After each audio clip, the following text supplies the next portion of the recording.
ठाकुर जी ऐसे टेढ़े मेढ़े होकर गिरते हैं तो अब मक्खन कैसे खामे, पूरे शरीर पे तो रज लग गई है, मिट्टी लग गई है।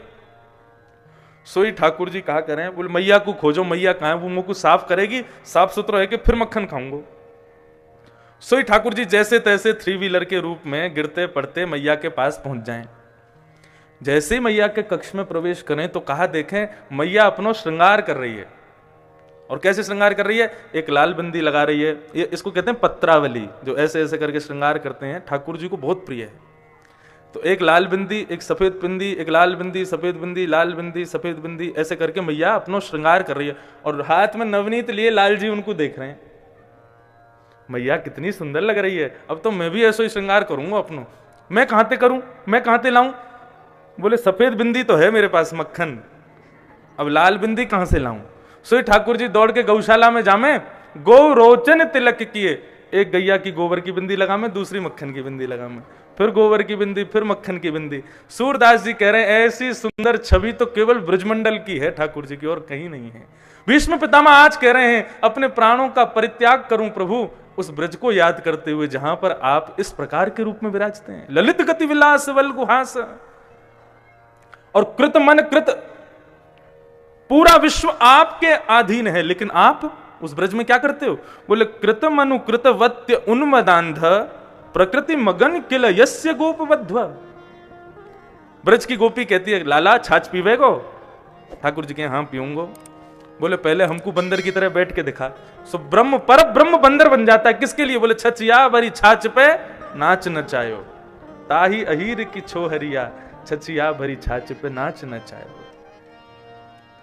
पूरा विश्व ईश्वर के अधीन है, लेकिन वो ईश्वर हम ब्रजवासियों के अधीन है। हम ब्रजवासी जैसो कहते हैं वैसो करें ठाकुर जी, ऐसो प्रेम। मोरहू बनाओ तो बनाओ श्री वृंदावन को, जो नाच नाच कुहक कुहक आपको रिझाऊंगो। बंदर बनाओ तो बनाओ श्री वृंदावन को, कूद कूद लालन पे भोर को जगाऊंगो। हमारे ब्रज जैसे बंदरों का सुख पूरी दुनिया के किसी बंदरों का नहीं होगा। सबसे ज्यादा सुखी बंदर वृंदावन के हैं। राजी राजी दे दो तो ठीक है, नहीं तो वो छीनना जानते हैं, जो उनको चाहिए तुरंत ले जाएंगे। और कैसे चतुर बंदर, आपकी सामग्री लेकर के चले जाएंगे और फिर क्या करेंगे? आपको दिखा दिखा के उसको नष्ट करेंगे। उनका भाव क्या? बोले या तो हमको फ्रूटी पीने को दो, या हमको बिस्किट खाने को दो, कुछ दो तब हम वापस लौट। और जैसे ही आपने कुछ दिया तुरंत नीचे फेंक देंगे उसको। ऐसे विचित्र बानर हैं हमारे ब्रज के। तो भीष्म पितामह ने ब्रज को याद किया, और ब्रज को याद करते हुए उत्तरायण का समय हुआ और भीष्म पितामह के श्री अंग से एक दिव्य ज्योति निकल करके भगवान के मंगलमय स्वरूप में विद्यमान हो गई। बोलो भक्त वत्सल भगवान की। महाभारत में वर्णन आता है कि भीष्म पितामह ने कहा था मेरा अंतिम संस्कार ऐसी भूमि पर करना जहां किसी का ना हुआ हो संस्कार। तब पूरी पृथ्वी छानी तो महाराज केवल एक सुई के नोक के बराबर जमीन मिली जहां किसी का अंतिम संस्कार नहीं हुआ था। ऐसा कहते हैं भगवान ने विराट रूप धारण करके वहां अपनी भुजा पर ही चिता अग्नि प्रज्वलित करके और भीष्म पितामह को अंतिम संस्कार किया। इस प्रकार पितामह भीष्म के स्तुति का मंगल स्तवन भागवत में कहा गया। भगवान ने पांडवों को कहा भैया अब मुझे छुट्टी दो, मैं वापस द्वारिका जाऊं। भगवान को द्वारिका जाने की अनुमति दी। भगवान रथ में बैठ करके पुनः द्वारिका प्रस्थान कर गए। द्वारिका में आते ही भगवान ने अपने पांचजन्य शंख का नाद किया, और जैसे ही उस शंख की ध्वनि द्वारिका के कोने कोने में पहुंची, आनंदित प्रफुल्लित और सभी लोग मगन हो गए, भगवान को देखने को उत्सुक हो गए। 16,100 पटरानियां हैं भगवान की, और प्रत्येक पटरानी अलग अलग महल में रहती है। जैसे ही द्वारिका में प्रवेश किया भगवान ने, तो 16,108 राजकुमारियों में होड़ लग रही है कि सबसे पहले किसके यहां जाएंगे ठाकुर जी। भगवान को पता चल गया कि ये सब आपस में एक दूसरे से ईर्ष्या कर रही है कि मेरे पास पहले आएंगे, मेरे पास पहले आएंगे। तो भगवान ने भी विचित्र रूप धारण किए, 16,108 ही रूप धारण किए, और एक साथ सबके महल में प्रवेश किया। पटरानियों ने पूछा आप सबसे पहले किसके यहां गए? बोले देवी सबसे पहले तुम्हारे पास आया हूं मैं। ठाकुर जी जैसा दाम्पत्य जीवन कोई नहीं जी सकता। श्रीमद् भागवत के 10वें स्कंद के उत्तरार्ध में और 11वें स्कंद में भगवान की दंपति जीवन के बारे में बताया। मतलब परसों की कथा दंपतियों के लिए है। दाम्पत्य जीवन कैसे जीना चाहिए, भगवान से सीखो। लोग कहते हैं भगवान ने इतने ब्याह किए, हम 2-4 कर लें। तो भगवान 16,108 पटरानियों के संग एक साथ रहते हैं और अलग अलग रूप में रहते हैं। आप भी रहो, अगर कर सको तो करो। कृष्ण ने जो कहा है वो करो, किया है वो करने की जरूरत नहीं है। भगवान कृष्ण ने जो कहा है वो करो, और प्रभु श्री राम ने जो किया है वो करो। राम जी के चरित्र अनुकरणीय हैं, लेकिन कृष्ण भगवान का चरित्र अनुकरणीय नहीं है। 6 दिन के कृष्ण ने पूतना मार दिया, आप मार दोगे? 7 वर्ष के कृष्ण ने 7 कोस लंबे चौड़े गिरिराज पर्वत को एक अन्य उंगली पर धारण कर लिया, हम कर सकते हैं? भगवान कृष्ण की लीला अनुकरणीय नहीं है, भगवान कृष्ण की वाणी अनुकरणीय है। इसलिए भगवद गीता, भगवान के द्वारा गाई गई गीता को अनुकरण करो। वो जो करते हैं वो हम कभी नहीं कर सकते। भगवान कृष्ण इस प्रकार अपने संपूर्ण पटरानियों के संग विराज रहे थे, और यहां उस बालक ने जन्म लिया जिसकी गर्भ में प्रवेश करके भगवान ने रक्षा की। जन्म लेते ही वो बालक कहते हैं उठ करके बैठ गया, देखने लगा किसको ढूंढ रहा है। बोले उसको ढूंढ रहा है, ये कौन आया था गर्भ में आके मेरी रक्षा करके गया, वो कहां है? सबके मुखमंडल को इस प्रकार इस भांति देखने लगा तो उसका नाम परीक्षित हो गया। भगवान भी उसके लिए टोपी कुर्ता लेकर के आए, पुनः हस्तिनापुर गए और जाकर के खूब उत्सव मनाया। भगवान ने कहा अब हम पुनः वापस द्वारिका जाएंगे, तो युधिष्ठिर ने अर्जुन को साथ भेजा, जाओ भगवान को छोड़ करके आओ द्वारिका तक। अर्जुन भगवान को छोड़ने के लिए द्वारिका जब भी जाते हैं तो ज्यादा से ज्यादा 10 दिन में वापस आ जाते हैं, लेकिन आज महीनों बीत गए, अर्जुन लौट करके नहीं आया। चिंता जगी युधिष्ठिर की। आज सुबह से ही अपशगुन देख रहा है युधिष्ठिर। सूर्य मानो उदय नहीं हुआ, अस्त हो रहा है। नदी का जल जो सदैव शांत रहता था आज समुद्र की तरह उफान भर रहा है। गौशाला में गाय मानो मचल रही हैं। मंदिर में जैसे ही दर्शन करने गया, लक्ष्मी नारायण भगवान के नेत्रों से अश्रुपात हो रहा है। इन सब अपशगुनों को देख करके युधिष्ठिर बहुत घबरा गया, और भीम से जाकर के कहते हैं देखो ना अर्जुन को कितने दिन हो गए द्वारिका गए, अभी तक लौट के नहीं आया, उसकी कोई खबर सुध कुछ सब ठीक तो है द्वारिका में? इतने में ही एक दीनहीन सा व्यक्ति मुख्य द्वार पर आकर के गिर पड़ता है। युधिष्ठिर और भीम दौड़ करके जाके देखते हैं तो तेजहीन, मानो जैसे कितने दिन से स्नान नहीं किया, कवच टूटा पड़ा है, बाल बिखरे पड़े हैं, कोई और नहीं अर्जुन है। अर्जुन से द्वारिका के विषय में पूछा, तब अर्जुन कहता है वंचितो हम महाराज हरिणा बंधुरूपिणा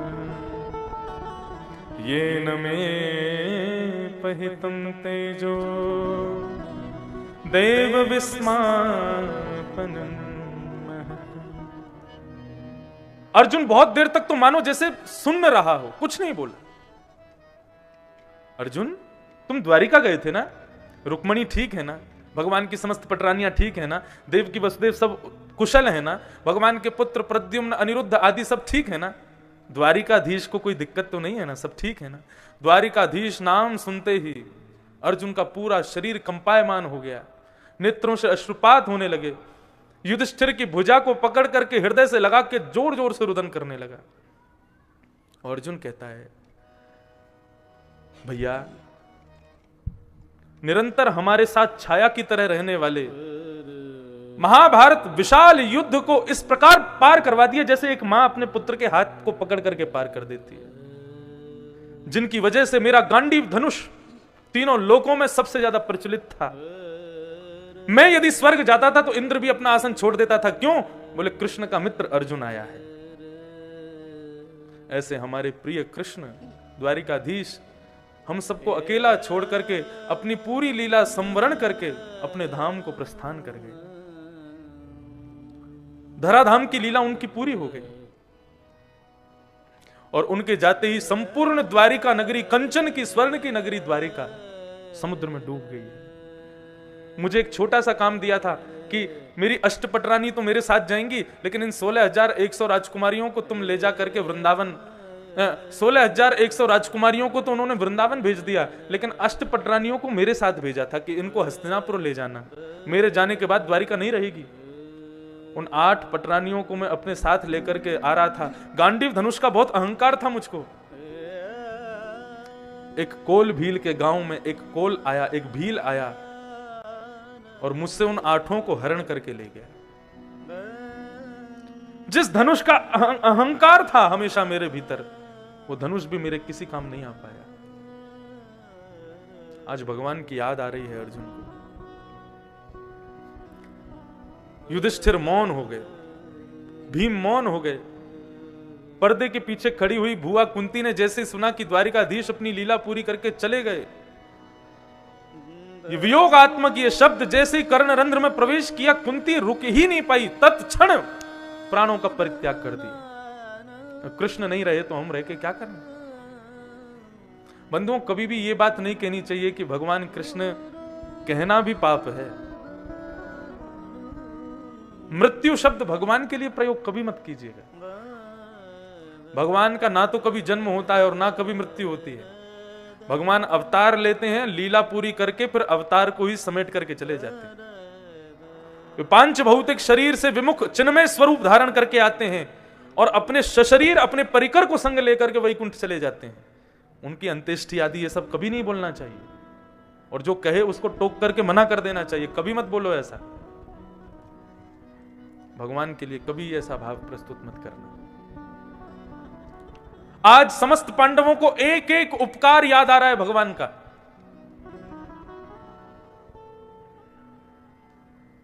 महाभारत युद्ध के सबसे बड़े योद्धा का चयन होना था। बर्बरीक के पास में सब लोग गए और सबने जाकर के कहा, बर्बरीक, तुमने महाभारत का युद्ध देखा है, बताओ महाभारत युद्ध का सबसे बड़ा योद्धा कौन था। अर्जुन सोचने लगा मेरा नाम बोलेगा, मैं गांडीवधारी धनुषधारी अर्जुन हूं। युधिष्ठिर जी सोचने लगे कि मैं धर्मराज हूं, मेरा नाम बोलेगा। बोले भीम सोचने लगे महाभारत का युद्ध का उपसंहार तो मैंने किया था, दुर्योधन की जंगा पर प्रहार करके मेरा नाम बोलेगा। लेकिन वहां विचित्र घटना घटती है। एक कोने में दोनों हाथों को बांध करके खड़े द्वारिकाधीश की ओर बर्बरीक दिखता है और कहता है, महाभारत युद्ध का सबसे बड़ा योद्धा यदि कोई था तो वो थे द्वारिकाधीश कृष्ण। युधिष्ठिर चिल्लाने लगा बर्बरीक पर, अरे बर्बरीक, तेरा धड़ चला गया, धड़ के साथ शायद बुद्धि भी चली गई है। अरे जिन्होंने शस्त्र को हाथ तक नहीं लगाया महाभारत युद्ध में, तू कह रहा है वो सबसे बड़े योद्धा थे। योद्धा का लक्षण पता है? कवच पहनता है, ना जाने कितने प्रकार के आयुधों के नाम गिनवाता है युधिष्ठिर। उन सबको धारण करके जब योद्धा आता है तब उसको योद्धा कहा जाता है। हाथ में घोड़े की रस्सी पकड़ करके चाबुक मारने वाले को तुम योद्धा कह रहे हो? आज युधिष्ठिर के नेत्र सजल हो गए। अर्जुन कहता है, भैया आपने भगवान कृष्ण के प्रति उस समय क्या नहीं कहा था? बहुत सावधानी से सुनिए। बोले मैं बताऊं, वास्तव में मैं और आप जो युद्ध कर रहे थे वो किस प्रकार का युद्ध था? बोले वो इस प्रकार का युद्ध था कि ठाकुर जी ने महाभारत युद्ध की सेना को जैसे ही एक बार देखा, देखते ही ठाकुर जी ने उन सब की प्राणों का तभी हरण कर लिया था। मैं और आप तो केवल मरे मराए मुर्दों को ही मार रहे थे, उनकी मृत्यु तो पहले ही हो चुकी थी। सावधानी से सुनिए बहुत। ये अभी कथा जिस गति से चले, अब चले हम कृष्ण जन्म चाहे 12 बजे करें, आज कर देंगे। हमसे भागा नहीं जाता कथा में। हमें एक प्रसंग दिखता है तो आप लोग दिखना बंद हो जाते हो, मुझे प्रसंग दिखाई दिखने लग जाता है और फिर मुझे लगता है इसको कह ही दूं। जब महाभारत का युद्ध सुनिश्चित हुआ उस समय युधिष्ठिर राजा से भगवान कृष्ण ने एक उनको उपाय बताया। बोले देखो, पांडवों कौरवों के पास सेना बहुत बड़ी है और तुम्हारे पास उतनी बड़ी सेना नहीं है। क्या करो, अपने मित्र राजाओं को संदेश लिखो और तुम्हारे जितने भी मित्र हैं पूरे भारतवर्ष में, उन सबको संदेश लिख करके सबको आमंत्रण भेजो कि वे अपनी सेना लेकर के यहां पधारें। सेना का बल तो होना बहुत जरूरी है। युधिष्ठिर ने कहा जो आज्ञा। उसने अपने सारे राजाओं को, यहां तक कि इन राजाओं की श्रृंखला में लंका के नरेश, विभीषण का भी नाम था, हमारे पूज्य नाना जी सुनाया करते थे कि विभीषण को निमंत्रण पत्र देने के लिए स्वयं भीम गए लंका, और विभीषण के यहां जैसे ही पहुंचे भीम, तो भीम के आते उनके खूब बढ़िया स्वागत किया, खूब सत्कार किया, और आकर के विभीषण बड़े अहंकार में आए कि हमारी इतनी सेना, अच्छा निमंत्रण पत्र युद्ध का कैसा होता था, हमारी इतनी अक्षौणी सेना है, इतने हाथी हैं, इतने घोड़ा हैं, इतने बल्लम फरसा, इतने तलवार, इतने धनुष्बाण, इतने ये, वो सब लिखा जाता उसमें पत्र में। तो भीम को बड़ा अभिमान था कि महाभारत जैसा युद्ध तो पूरे विश्व में आज तक कभी हुआ नहीं है, विभीषण को दिखाएंगे जैसे ही हम पत्र, तो देख करके चौंक जाएगा विभीषण, क्योंकि जितने भी राजाओं के पास पत्र जाता था वे सब राजा अपने दांतों तले उंगली काट लेते थे, बोले इतना विशाल। जैसे ही विभीषण के पास में पत्र पहुंचा तो विभीषण पत्र देख करके मुस्कुरा रहा था। तो भीम ने कहा, महाराज 23 अक्षौणी सेना है, कितने करोड़ हाथी हैं, कितने करोड़ घोड़े हैं, कितने करोड़ सैनिक हैं, जाने क्या, उनकी पूरी श्रृंखला बताने लगा।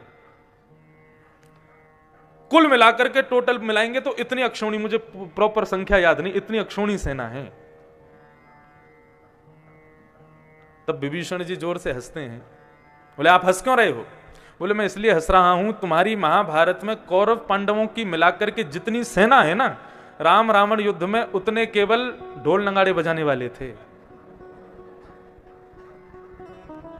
राम रावण योर युद्धे या राम रावण योर इव, राम रावण जैसा युद्ध तो राम रावण का ही हुआ था, वैसा युद्ध कभी नहीं हुआ इस महाभारत के, इस भारत की भूमि पर। भीम का सिर चकरा गया। अब यही कथा पूरी नहीं, आगे क्या होता है, भीम कहता है मैं बहुत दूर से आया हूं, मुझे कोई पोखरा तालाब बताओ, मैं स्नान कर लूं तुम्हारी लंका नगरी में। तो विभीषण कहते हैं कि भाई देखो तुम कहीं चले जाओ, दक्षिण में एक पोखरा है उसमें मत जाना। और भीम पांडवों में ऐसा है, इसको कोई चुनौती दे दे तो ये उस काम को अदबद के करता है। भीम बोला ठीक है दक्षिण में नहीं जाऊंगा। तो बोले कहीं चले जाओ, बहुत सारी नदी है, पोखरा है, तालाब है, नहा लो आप, लेकिन दक्षिण के जो पोखरा है, जो तालाब है, उसमें मत जाना। विभीषण गया स्नान करने के लिए, तो बाहर निकलते उसने कहा कि ये दक्षिण वाले में ही जाके देखूं है क्या।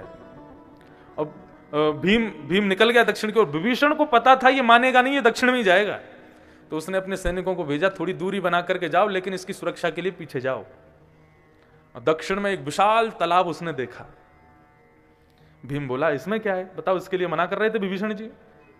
तुरंत अपने वस्त्रादि उतार करके जलाशय को प्रणाम करके जैसे ही गोता मारा, तो गहराई में जाते जाते जाते जाते जाते जाते कहते हैं 15 दिन बीत गए, लेकिन नीचे की गहराई नहीं पता चली उसको।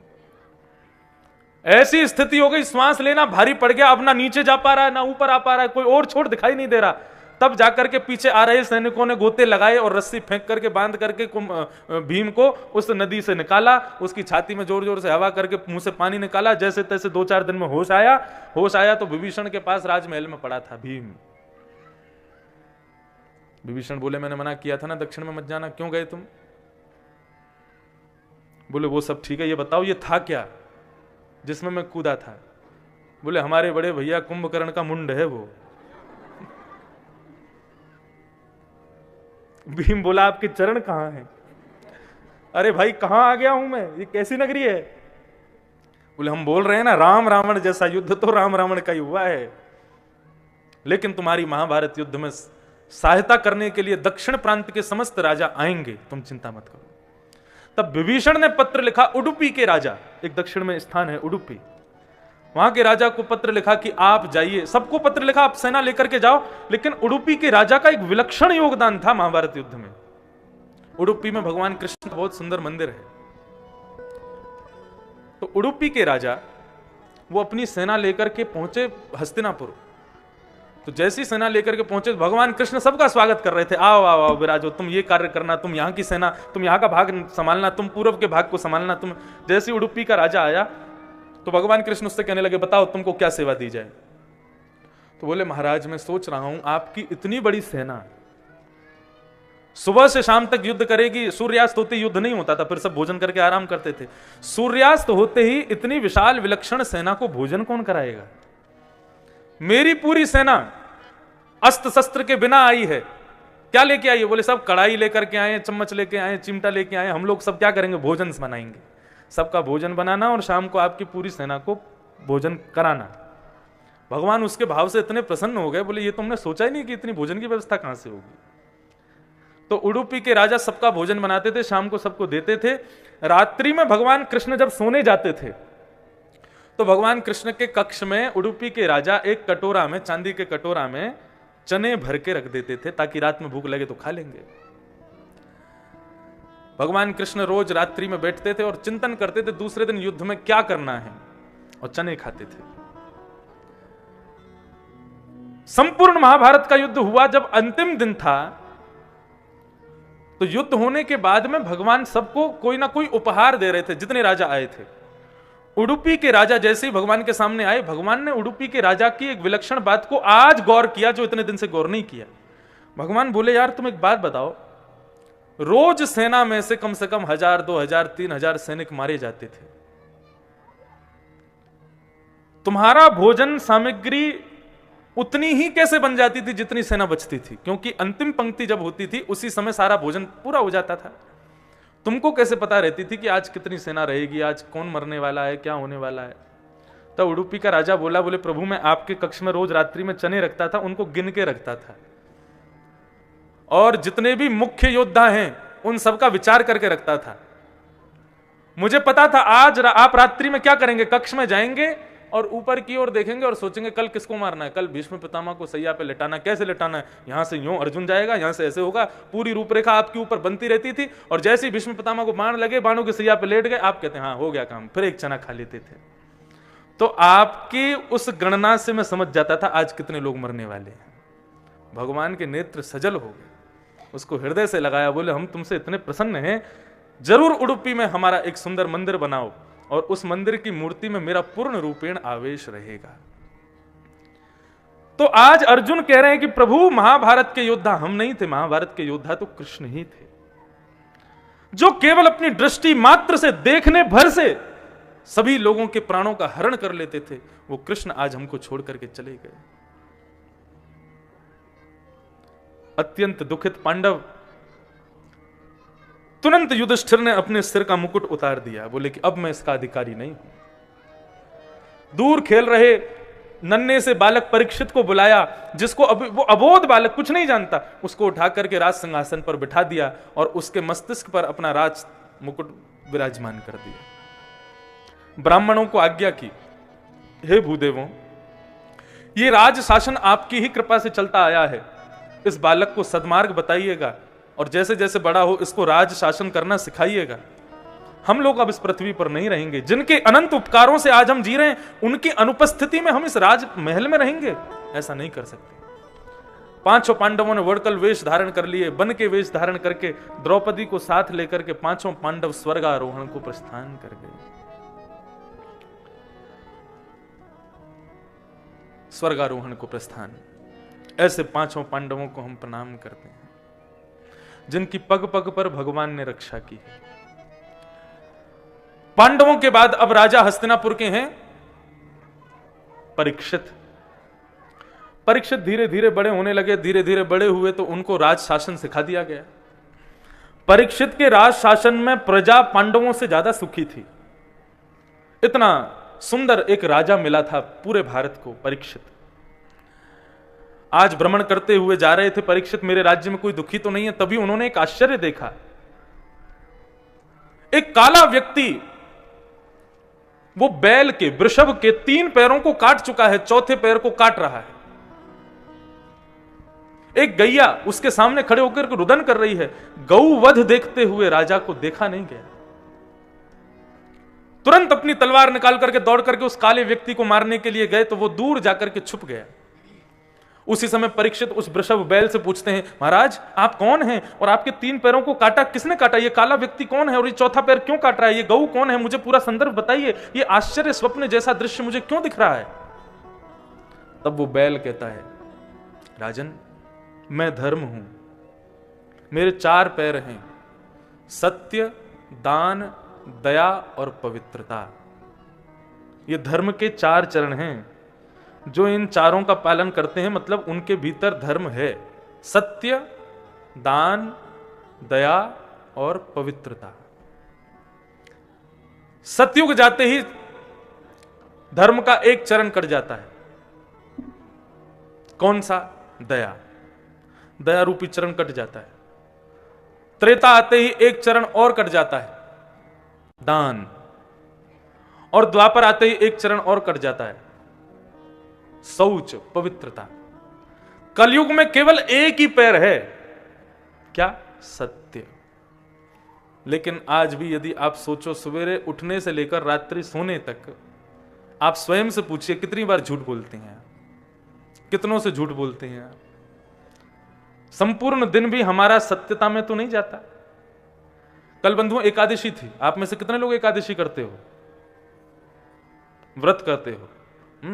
अब सुनो, एकादशी का व्रत जो लोग अन्न नहीं खा करके करते, वो एकादशी का साधारण स्वरूप है। मैं अपनी दृष्टिकोण से कहता हूं, एकादशी का व्रत केवल एक इंद्रिय का नहीं होना चाहिए, केवल जीव को आप अन्न नहीं दोगे उसी का व्रत, ये साधारण एक व्रत है। व्रत प्रत्येक इंद्रिय का होना चाहिए, नेत्रों का भी होना चाहिए, कानों का भी होना चाहिए, हाथों का भी होना चाहिए, पैरों का भी होना चाहिए। अपनी जिह्वा का व्रत करो। क्या बोले? आज एकादशी है, आज से लेकर के अगली एकादशी तक केवल सत्य संभाषण करूंगा, झूठ नहीं बोलूंगा, ये व्रत है। कानों की एकादशी कैसी? बोले अपने कानों से केवल सद्भाव ही सुनूंगा, भगवान की सुंदर कथा ही सुनूंगा, फालतू चर्चा नहीं सुनूंगा, ये कानों की एकादशी है। केवल अन्न ना खाने से व्रत पूर्ण नहीं होता है। कल रात्रि में शायद कब चर्चा हो रही थी, आप लोग सब बैठे थे, तो अन्न ना खाने से क्या होता है? व्रत करने से, उसमें अन्न ना खाने से क्या होता है? अन्न ना खाने से केवल इतना होता है कि आपकी एक दिन की आयु बढ़ जाती है, एक दिन की उम्र बढ़ जाती है। तो एकादशी केवल अन्न ना खाने की नहीं होनी चाहिए, प्रत्येक इंद्रिय की होनी चाहिए। एक सद्व्रत अपने नेत्रों से, आज केवल मैं भगवत भक्तों का और भगवान का ही दर्शन करूंगा पूरा दिन एकादशी का। किसको देखूंगा? बोले केवल भगवान के सुंदर सुंदर चित्रों को देखूंगा, फोन में ही देखूंगा, भगवान के भक्तों का दर्शन करूंगा। ये नेत्रों की एकादशी। कानों की एकादशी क्या? बोले आज सुबह उठने से रात्रि सोने तक केवल भगवत चर्चा सुनूंगा, कथा सुनूंगा, कान में ईयरफोन लगा केवल कथा सुनूंगा, कीर्तन सुनूंगा। ये कानों की एकादशी हो गई। पैरों की एकादशी कैसी है? बोले प्रदक्षिणा, परिक्रमा। आज हम गिरिराज जी जाएंगे, परिक्रमा ही करेंगे बस, पैरों की एकादशी हो गई।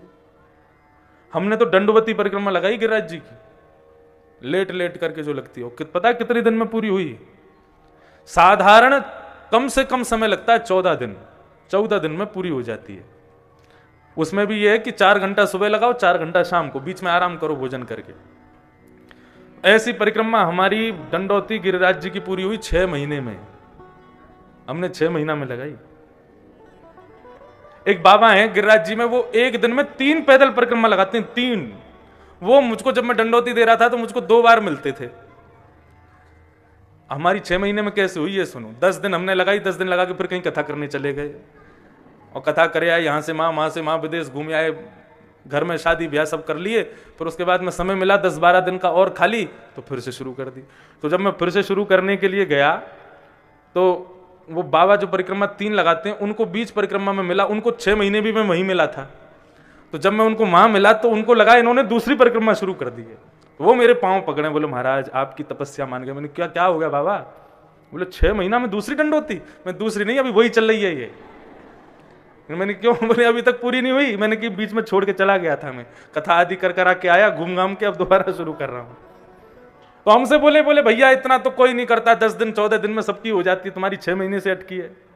हमने कहा देखो बाबा, घर में मेहमान आवे और मेहमान बहुत परेशान करे तो घर वालों को लगता है जल्दी जावे, लेकिन घर का मेहमान सबको खुश रखे, बच्चों को खुश रखे, माता पिता अम्मा बाबा सबको हंसाता रहे, तो घर वालों को लगती है अभी और रुक जाए, 2-4 दिन और रुक जाए। मैंने हम गिरिराज जी की तलेटी में लेटे हैं, जो लोग 10-12 दिन में पूरी करके जाते हैं, गिरिराज जी उनको भगा देते हैं, भागो यहाँ से, जल्दी जाओ तुम करो। हमको 6 महीना से यहीं अटका के रखें, तुम मत जाओ, तुम यहीं रहो, हमसे बात करते रहो, खेलो कूदो, आनंद करो। तो ये सब ठाकुर जी के भाव हैं, सुंदर सुंदर। तो प्रदक्षिणा ये क्या है? पैरों का व्रत है, परिक्रमा लगाना। तो ऐसे प्रत्येक इंद्रिय का व्रत करो। कलयुग में केवल एक पैर बचा है धर्म का, सत्य, और धीरे धीरे वो भी टूट रहा है। धर्म कहते हैं जो मेरा पैर काट रहा था ये कोई और नहीं है परीक्षित, ये कलयुग है। और ये सामने जो गऊ खड़ी है ये कोई और नहीं, ये पृथ्वी है। ये दुखी है क्योंकि मेरे चरण काटे गए। पूरा संदर्भ समझ में आ रहा है ना? धर्म को कष्ट होता है तब पृथ्वी रोती है, रुदन करती है।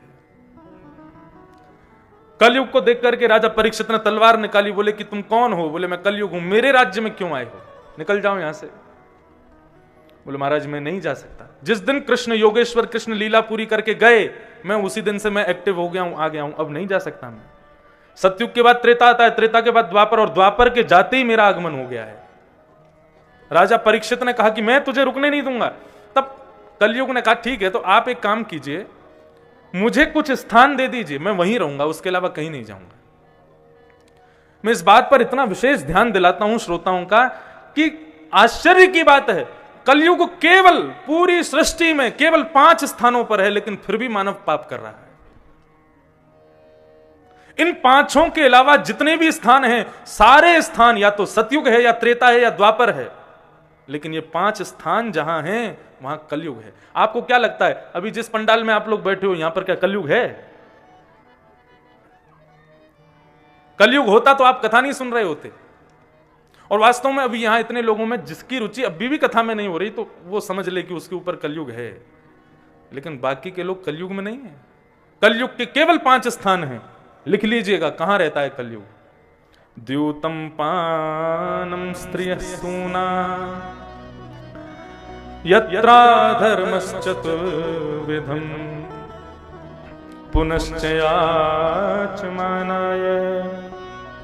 जात रूप मदात् प्रभु। 5 स्थान हैं कलयुग के। पहला स्थान द्यूतम, जुआ। ये सबसे पहला स्थान है कलयुग का, जुआ। जो लोग धन का व्यय करते हैं खेल खेलने में, अच्छा जुआ केवल खेल में ही नहीं खेला जाता, ये लोग जो करते हैं ना, अगर ऐसा हुआ तो शर्त लगी, 500 की शर्त लगी, शर्त भी जुआ है। शर्त लगाओ गुलाब जामुन रसगुल्ला खिलाने की लगाओ, लेकिन पैसा लगाते ही वो शर्त भी जुआ है। अच्छा जुए में पाप क्यों रहता है? आप लोग पूछ सकते हैं, बोले हमारा धन हम कहीं लगा में, आपको क्यों दिक्कत उससे? देखो मुझे दिक्कत नहीं है, लेकिन धन जिसका है उसको दिक्कत हो सकती है। लक्ष्मी किसकी है? नारायण की है। और उस लक्ष्मी को भगवान ने हम पर कृपा करके भेजा है ताकि हम लोग 3 समय की रोटी खा सकें, प्रेम से रह सकें, अपने बच्चों को पढ़ा लिखा सकें। लेकिन उस लक्ष्मी का व्यय जब कोई व्यक्ति इस प्रकार जुए के भांति करता है तो भगवान को बहुत पीड़ा होती है। किसी की पत्नी को तुम बेकोगे तो क्या उसको अच्छा लगेगा? इसलिए जुआ सबसे पहला पाप है। खेल कोई भी खेलो, लेकिन उसमें धन का प्रयोग मत करो। ये शर्त लगाना, ये नहीं करो कि इतने रुपए में जो जीतेगा उसको इतने रुपए मिलेंगे, ये नहीं होना चाहिए। 1 रुपए का भी इस प्रकार व्यय नहीं होना चाहिए।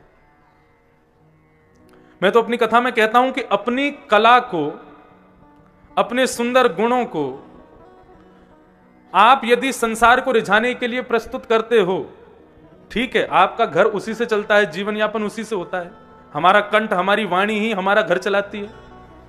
लेकिन साल भर में आप पूरे विश्व को इस वाणी से रिझा करके धन कमाओ, लेकिन साल में 1 कथा केवल ठाकुर जी के लिए करो। अपने सद्गुण का व्यय केवल ठाकुर जी को रिझाने के लिए करो। संसार को तो रिझाया साल भर, लेकिन 1 कथा केवल ठाकुर। इसीलिए हम ठाकुर जी का उत्सव मनाते हैं। साल की पहली कथा उत्सव होगा, उसमें सारा धन व्यय हमारा ही होता है, सारे पैसे खर्च हमारे होंगे। क्यों? बोले पूरी कथा का, पूरे साल भर सबको रिझाएंगे, लेकिन साल की प्रारंभ में पहली कथा ठाकुर जी को सुनाएंगे। ये वाणी का गुण भगवान ने दिया है। इस वाणी के गुण को भी यदि मैं संसार में बेचता हूं और उससे धन कमाता हूं, तो ये भी एक प्रकार से जुआई है, ये भी एक प्रकार से द्यूतम की श्रेणी में आ जाएगा। लेकिन ये द्यूतम तब नहीं रहेगा जब साल भर में 1 वाणी की सेवा निरपेक्ष रूप से केवल भगवान के लिए की जाए, तो ये द्यूतम नहीं है। तो पहला स्थान कलयुग का द्यूतम, जुआ। दूसरा स्थान कलयुग का है पानम, मदिरा पान, या जीव पर उस हर वस्तु को धारण करना जो जीव के लिए उपयोगी नहीं है, उसको कहते हैं पानम। पानम नहीं करना चाहिए। हमारे सदगुरुदेव भगवान तो कहते थे कि औषधि के रूप में भी यदि मदिरा मुख में जा रही है तो उसका भी सेवन मत करो। लेकिन अभी क्या करें, कोरोना काल में तो मदिरा से ही सब काम चले हैं। सैनिटाइजर में सबसे ज्यादा मदिरा, लोग दिन रात उसी को ही मलते रहे हैं। ये घनघोर कलिकाल है। अब कहां तक कहें, लोग कई तो जैसे आचमन करते हैं भगवान को स्पर्श करने से पहले हाथ पर छल, उसमें भी सैनिटाइजर लगा रहे हैं, बोले ये सबसे पवित्र है, सबसे शुद्ध है। और दुकानों पे जा करके घुमा घुमा के देख रहे हैं, जिसमें सबसे ज्यादा अल्कोहल होगा वही लेंगे, जिसमें सबसे ज्यादा मदिरा वही, कहीं कोरोना छू नहीं जाए। देखो आके देखो, गुना के पंडाल में कोरोना कुचला पड़ा बेचारा कोने में, दिख ही नहीं रहा दूर दूर तक, कोई अते पते ही नहीं। हमारे तो मास्क ही खो गए, जाने कहां चले गए। पहले दिन तो ताव ताव में पहला मैंने शोभा यात्रा में मैंने की भाई अपनी सुरक्षा करके चलें। लेकिन सत्य में, वास्तव में ये कथा का स्वरूप ऐसा है। अब भय किसको नहीं है, सबको भय कि हमको नहीं हो जाए, लेकिन कथा का रस ऐसा है कि आप सब लोग अपने आप को देखो बिल्कुल निर्भीक होकर के बैठे हो, कथा श्रवण कर रहे हो। यही विश्वास चाहिए भगवान के प्रति। तो दूसरा स्थान दिया पानम, स्वरापान, मदिरा पान, उसमें कलयुग का निवास होता है। मदिरा पान में कलयुग का निवास क्यों है? सबसे पहली बात, अनकॉन्शियसनेस। आप अपनी बुद्धि में स्थिर नहीं रहते उसको पीने के बाद। दूसरी बात, दुर्गंध। तीसरी बात, पास में ऐसी वस्तु का सेवन करो या ऐसी वस्तु को जीवन में लाओ जिससे लोग आपसे जुड़े। ऐसी वस्तु कभी सेवन मत करो जिससे बगल वाला भी उठ के चला जाए। लोगों को जोड़ने वाली वस्तुओं को लाओ, लोग दूर हो जाएं, परिवार उजड़ जाए, सब सर्वनाश हो जाए, ऐसी वस्तु में तो कलयुग ही रहेगा। और दूसरी बात मैं कहता हूं कि हमारी जीभ जो है ना, ये सरस्वती का आसन है। लोग कहते हैं कुछ गलत मत बोलो, दिन में एक बार सरस्वती जीभ पर विराजती है। क्यों? ये जिह्वा, ये सरस्वती का आसन है। हम लोग शब्दों को इस जिह्वा से बोलते हैं, राग रागनियों को इस जिह्वा से गाते हैं। सरस्वती इस जिह्वा पर बैठती है। उनके आसन को बढ़िया शुद्ध पंचामृत से अभिषिक्त करना चाहिए कि मदिरा पान करके उस आसन को दूषित करना चाहिए? हमारा हृदय ये एक कुंज है, इसमें भगवान विराजमान रहते हैं। भगवान हृदय में विराजमान है तो भगवान को वही वस्तु देनी चाहिए जो उनके लिए भोग्य हो, वो नहीं देनी चाहिए जिससे भगवान को पीड़ा हो। इसलिए मदिरा पान में भी कलयुग का निवास। द्यूतम पानम, और तीसरा है स्त्रिय, पराई स्त्री का संग, इसमें भी कलयुग का निवास है। आपने अग्नि को साक्षी मान करके किसी के साथ 7 फेरे लिए हैं, किसी के साथ ब्याह किया है, मंगलसूत्र गले में बांधा है, तत्पश्चात अन्यत्र स्त्री के प्रति भावना उत्पन्न होना, यह कलयुग का ही लक्षण है। द्यूतम पानम स्त्रिय, ये 3 स्थान हो गए। और चौथा स्थान कलयुग का है हिंसा, लड़ाई झगड़ा, मार काट, गाली गलौज। साधारण सीधी बात भी करेंगे तो उसमें भी गाली देकर के बोलेंगे। ऐसे लोगों के जीवन में भी कलयुग का निवास है। ये 4 स्थान कलयुग के हो गए। तो कलयुग ने कहा महाराज परिवार बड़ा, एक स्थान और दे दो। तब पुनश्चयाच मानाय जात रूपम मदात प्रभो, पुनः याचना करने पर कलयुग को 5वां स्थान दिया, बिना मेहनत का धन, अनीति का धन। अकबर घोड़े पर बैठ करके जा रहा था। एक पेड़ के नीचे एक फकीर महात्मा पड़ा था। उस फकीर को देख करके, उसकी फकीरी को देख करके अकबर को उस पर दया आ गई। अपने गले से एक स्वर्ण की माला उतार करके बीरबल को दी, जाओ जाकर के इस फकीर को दे दो। महाराज ने प्रसन्न होकर दी है। फकीर को जैसे ही वो सोने की माला मिली, वो तो आनंदित हो गए। वाह महाराज, कितने की होगी? बोले तुम जीवन भर इससे खा पी के रह सकते हो, इतनी की है। अब तो महाराज वो फकीर उसको कभी कहीं छुपावे, कहीं घर तो है नहीं उसके पास में, बार बार छुपावे, फिर देखने जावे कोई ले तो नहीं जाएगा, कोई उठा तो नहीं ले जाएगा, कोई कहीं ले तो नहीं जाएगा। रात में अपने सिराने में गड्ढा करके उसको रख दिया और वहीं सो गया। अब बार बार उठ करके फिर गड्ढा थोड़ा हटा के देखता है, यही है ना, ठीक है, फिर सोता है, फिर उठ के देखता है, यही है ना, ठीक है, कोई ले तो नहीं जाएगा। बेचारा शौच आदि करने भी जाता है तो जल्दी फट से दौड़ के आता है, कोई ले तो नहीं जाएगा। 7 दिन हो गए, खाना पीना उठना बैठना सब उसका बदल गया। 7 दिन बाद जब राजा अकबर वहां से पुनः निकला तो फकीर दौड़ा दौड़ा गया और जाकर के उसके घोड़े के सामने रख दिया, महाराज मुझे नहीं चाहिए, रख लो इसको। बोले क्यों? बोले जब तक ये नहीं था कम से कम चैन से सोता था, खाता था, पीता था, उठता था, बैठता था, जब से ये सोना आया है तब से मैंने सोना गवा दिया है, इसको मुझसे वापस ले जाओ। बिना परिश्रम का यदि 1 रुपया भी आपके पास है तो बुद्धि को विकृत किए बिना रह नहीं पाएगा, उसमें कलयुग का निवास है। इसलिए हमारे यहां विधान बताया गया, सब लोग बहुत सावधानी से सुनिएगा। इसलिए हमारे यहां पर विधान बताया गया कि घर की लक्ष्मी को यानी कि धन को पवित्र करने का उपाय क्या है। बोले उसको पवित्र करने का उपाय यह है कि उसको लक्ष्मी को बेटी मानो, धन को बेटी मानो, और बेटी जब बड़ी हो जाए, उसकी उम्र हो जाए, यानी कि मतलब धन खूब बढ़ जाए, तो फिर उसका ब्याह कर देना चाहिए। तो ऐसे ही धन जब बढ़ जाए तो उसको पवित्र करने के लिए उस धन रूपी बेटी का ब्याह करो। लक्ष्मी का ब्याह केवल नारायण से होता, और किसी से होता नहीं है। तो इसलिए क्या करो? बोले भगवत कार्यों में अपनी लक्ष्मी का व्यय करना ही उस मानव के द्वारा घर के धन का नारायण के साथ ब्याह करना है।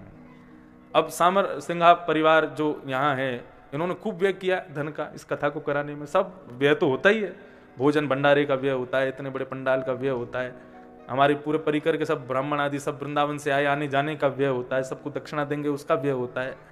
ये सारे व्यय होते हैं। इसका तात्पर्य क्या है? इसका तात्पर्य यही है कि इनके घर की लक्ष्मी का ब्याह नारायण के साथ हो रहा है। इनकी घर की अब लक्ष्मी नारायण से ब्याह करके शेष बचे हुए धन को पवित्र कर रही है। लेकिन याद रहे, लक्ष्मी का ब्याह तभी करना चाहिए जब वो बड़ी हो जाए। छोटी सी लक्ष्मी का ब्याह कर दोगे तो फिर बाल ब्याह का दोष लग जाएगा। इसलिए जब तक उसकी क्षमता नहीं हो जाए लक्ष्मी की कि हां अब ये योग्य हो गई है, तब उसका ब्याह करना चाहिए।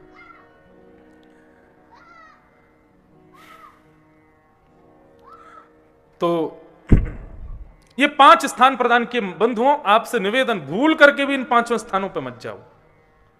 ना तो कभी जुआ खेलो, ना कभी सुरापान, मदिरापान, गुटखा आदि सेवन का कोई कुछ नहीं, ना कभी पराई स्त्री संग करो, ना कभी हिंसा करो, मनसा वाचा कर्मणा, कभी नहीं। मन से भी किसी की हिंसा नहीं। कई लोग होते हैं वो वाणी से हिंसा नहीं करते, मन से करते हैं। बड़ा ताव में चल रहा है, काली कलर की फॉर्च्यूनर में चलता है, वहां जाएगा इसका पांव टूट जाए, मन से सोच लेना ये भी हिंसा है। ऐसा भी नहीं सोचना चाहिए। मनसा वाचा कर्मणा, तीनों हिंसाओं से बचो। और अंतिम बताया, अनीति का 1 रुपया भी यदि है उसको उठाना नहीं कभी भी।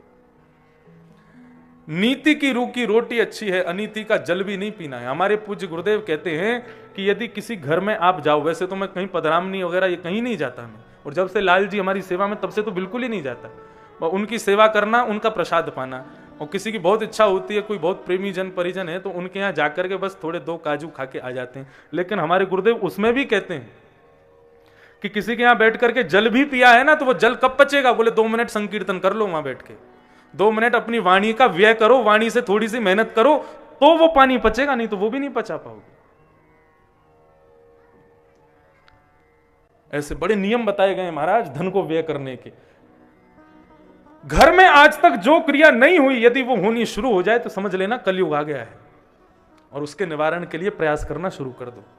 इस प्रकार से 5 स्थान कलयुग को दे दिए। लेकिन राजा परीक्षित स्वयं भटक गए। लौट करके आए तो कारागृह खोला अपना, उसमें बहुत सारे सोने चांदी के सामान रखे थे जो कि पांडवों ने जीते थे। उन्हीं में से एक मुकुट था मगध नरेश जरासंध का, जिसको भीम ने मारा था। उस मुकुट को देख करके परीक्षित को लगा बड़ा सुंदर है, मैं पहन लूं। जैसे ही मस्तिष्क पर धारण किया, अनीति का धन है, कलयुग प्रवेश कर गया दिमाग में। जिसके यहां पर हिंसा करना पाप है, जिस परीक्षित के राज्य में हिंसा करना पाप था, वो राजा परीक्षित स्वयं आखेट को वन में गया हिंसा करने के लिए, शिकार करने के लिए। किसी को मार नहीं पाया क्योंकि अभ्यास में नहीं थी हिंसा। तभी जोर की प्यास लगी तो शमीक ऋषि के आश्रम में जाकर के वहां एक संत को बैठा हुआ देखा। शमीक ऋषि ध्यानस्थ बैठे थे। उनसे जाकर के परीक्षित कहता है, महाराज राजा परीक्षित आपके द्वार पर आया है, जल पिलाइए। लेकिन शमीक ऋषि त्रातक समाधि में बैठे थे, उनको बाहर की किसी वस्तु की आवाज सुनाई नहीं दे रही थी। कोई प्रक्रिया ना देने पर राजा को अपना अपमान लगा और उसने मरा हुआ सर्प उठा करके और शमीक ऋषि के गले में डाल दिया। बोले पाखंडी ढोंगी बाबा, राजा तुम्हारे द्वार पर आया है और पानी की याचना कर रहा है, तुम उसको जल नहीं पिला सकते? ध्यानस्थ बैठे हो। बंधुओं, अपमान का बोध किसको होता है? मेरा अपमान कर दिया, यह अपमान बोध किसको होता है? जिसको बहुत सम्मान की इच्छा होती है उसी को अपमान बोध होता है। और जिसको अपमान बोध नहीं होता, अपमान करने के बाद भी, तो इसका मतलब क्या? उसके हृदय में सम्मान की इच्छा ही नहीं थी। इसलिए ये भी कलयुग के दोष हैं। कलयुग जब आता है तो ये दोष भी लाता है। क्या? अति सम्मान की इच्छा। शास्त्र ने एक आज्ञा करी है, ध्यान से सुनिएगा। यदि आपकी बहुत निंदा कर रहा है कोई, तो उस निंदा को स्वीकार कीजिए। क्यों? अपनी कानों से अपनी निंदा सुनने से मानव के पाप नष्ट होते हैं। यदि कोई मुझे गाली दे रहा है, मेरे बारे में अपशब्द कह रहा है, तो उसको सुनने से मेरे पाप खत्म होंगे। और अपनी ज्यादा प्रशंसा सुनने से पुण्य खत्म होते हैं। इसलिए गोस्वामी तुलसीदास जी महाराज कहते हैं, निंदक नियरे राखिए, निंदकों को सदैव पास रखो। क्यों? बोले चलती फिरती गंगा है, बार बार गाली देगा, जितनी बार गाली देगा उतने पाप नष्ट होते चले जाएंगे। लेकिन यदि कोई बहुत प्रशंसा करे, आप ऐसे हो, आप ऐसे हो, और आप दिल, वो बंगाल में कहते हैं अति भोक्ति चोरे लोक्षण। अति भक्ति कोई दिखावे, ज्यादा दुल्लर तिल्लर होता जाए, चरणों में गिरा जाए, आपकी कथा, आपकी वाणी, आपका स्वर, आपका जे, आपका वो, समझ जाना चोर है ये। अति भोक्ति चोरे लोक्षण। इसलिए ज्यादा प्रशंसा करने वालों से दूर रहो सदैव। किनके पास रहो? बोले जो निंदा करते हैं, जो आपकी गलती को आपके मुंह पे बता देते हैं, उनके पास रहो। इसका मतलब ये नहीं शाम को मिलने आओ पूरी गलती निकाल के आपने कथा में ये बोला था। आप अपने लिए समझो। आजकल के युवान कैसे हैं? यदि उनकी अवगुण बता दिए जाएं, तुम ऐसा करते हो, तुम ऐसा करते हो, तो तुरंत नाराज हो जाते हैं। शास्त्र आज्ञा करते हैं, क्रोधापि देवेन वरेण तुल्यम। माता पिता गुरु जितने भी बड़े हैं, उनका क्रोध वर के समान होता है, वरदान के समान होता है। क्रोधापि देवेन वरेण तुल्यम। इसलिए कभी माता पिता यदि गुस्सा नहीं करते तो जानबूझ के ऐसा काम करो कि उनको गुस्सा आवे, दो चार गाली दें। क्यों? उनके मुख से निकले हुए सुंदर वचन और उनके हाथों से निकली सुंदर पिटाई ही तुमको जीवन में कुछ बनाएगी। अरे वो बालक ही क्या है जो कभी अपने माता पिता से नहीं पिटा? वो उस बालक ने जीवन में कुछ नहीं पाया जिसने अपने माता पिता से कभी सुनाई, कभी डांट ना खाई हो, कभी पिटाई ना खाई हो। आज ही सारे घर पे जाना, मम्मी पापा को परेशान करके खूब गाली खाना रहती। क्रोधापि देवेन वरेण तुल्यम, शास्त्र आज्ञा करते हैं। राजा परीक्षित ने अपराध किया, एक संत के गले में मरा हुआ सर्प डाल दिया बेवजह। छोटे छोटे बालकों ने वो दृश्य देखा, जाकर के शमीक ऋषि के पुत्र श्रृंगी को बता दिया, तुम्हारे पिता के गले में मरा हुआ सर्प डाल दिया राजा परीक्षित ने। क्रोध में भर करके शमीक ऋषि के पुत्र श्रृंगी ने हाथ में जल लिया और जल लेकर के वाक वज्रम विशसर्ज, मैं श्राप देता हूं आज के 7वें दिन राजा परीक्षित को तक्षक सर्प डस देगा, उसकी मृत्यु हो जाएगी। श्राप दे दिया। लौट करके आए, अपने पिता के गले में मरा हुआ सर्प देख करके बहुत रोया श्रृंगी। थोड़ी देर में जब शमीक ऋषि के नेत्र खुले, सामने बैठे हुए पुत्र को रोता देखा। पिताजी, शमीक ऋषि ने आपके, राजा परीक्षित ने आपके गले में मरा हुआ सर्प डाल दिया। शमीक ऋषि ने जैसे देखा मरा हुआ सर्प पड़ा, उठा करके उसको दूर फेंक दिया। बोले क्यों? बोले जल मांगा था आपसे, लेकिन आप ध्यान में थे, आपने नहीं दिया, इसलिए ऐसा किया। शमीक ऋषि पर इसका कोई प्रभाव नहीं पड़ा। बोले कोई बात नहीं, राजा हैं, कुछ भी कर सकते हैं। बोले ऐसे कैसे कुछ भी कर देंगे? आप चिंता मत कीजिए पिताजी, मैंने उसको श्राप दे दिया है, आज के 7वें दिन तक्षक सर्प डस देगा, राजा परीक्षित की मृत्यु सुनिश्चित है। इस बात को सुनकर के, राजा परीक्षित के मृत्यु के श्राप को सुनकर के शमीक ऋषि खुश नहीं हुए। उन्होंने कहा, परीक्षित, श्रृंगी, राजा परीक्षित ने कोई अपराध किया था तो उस अपराध के दंड में कोई और दंड देते, तुमने सीधा मृत्यु दंड क्यों दे दिया? किसी व्यक्ति को कोई रोग लग जाए तो वैद्य को रोग दूर करने की दवाई देनी चाहिए कि सीधा रोगी को ही खत्म कर देना चाहिए? रोग दूर करने की दवाई देनी चाहिए ना। बैर रोग से होता है, रोगी से नहीं होता है। लेकिन तुमने गलत किया, तुमने रोगी से बैर किया, राजा परीक्षित से बैर करके तुमने। भगवान बुद्ध से हमने क्या सीखा? यही सीखा। भगवान बुद्ध कभी भी मानव से बैर नहीं करते, मानव के भीतर जो राक्षसत्व है उससे बैर करते थे। भगवान बुद्ध कहते थे कि मानव के दुर्गुणों को देख करके मानव से दूरी मत बनाओ, उसके दुर्गुणों को सुधारने का प्रयास करो। ना सुधरे तो फिर उसको उस पर छोड़ दो, लेकिन तुम अपना प्रयास एक बार जरूर करो। ये भगवान बुद्ध के सूत्र थे। इसलिए मानव से कभी बैर मत करो, रोग से बैर करो, उसके अंदर जो दुर्गुण है उससे बैर करो। लेकिन अब जो हुआ सो हुआ। अपने एक शिष्य को बुला के कहा, राजा परीक्षित को जाके बता दो 7 दिन में मृत्यु होने वाली है उनकी, अपने मुक्ति का उपाय खोज लें। राजा परीक्षित को जाकर के जैसे ही बताया गया कि 7 दिन शेष हैं, राजा परीक्षित ने तुरंत अपना शीश से मुकुट उतार दिया, अपने सोने चांदी के सब आभूषण उतार दिए, अपने पुत्र जन्मेजय को राज्य गद्दी पर बिठा करके राजा बना दिया और अपनी पत्नी और पुत्र सबको आशीष देकर के राजा परीक्षित वन को निकल गए। गंगा के किनारे जाकर के बैठे बड़े बड़े ऋषि महात्मा संत उनको अंतिम समय में उपाय बताने के लिए आए, लेकिन नैको मुनिर्यस्य वच प्रमाण, कोई प्रमाण से नहीं बता पाया कि तुम ये करो तो तुम्हें मुक्ति मिल जाएगी।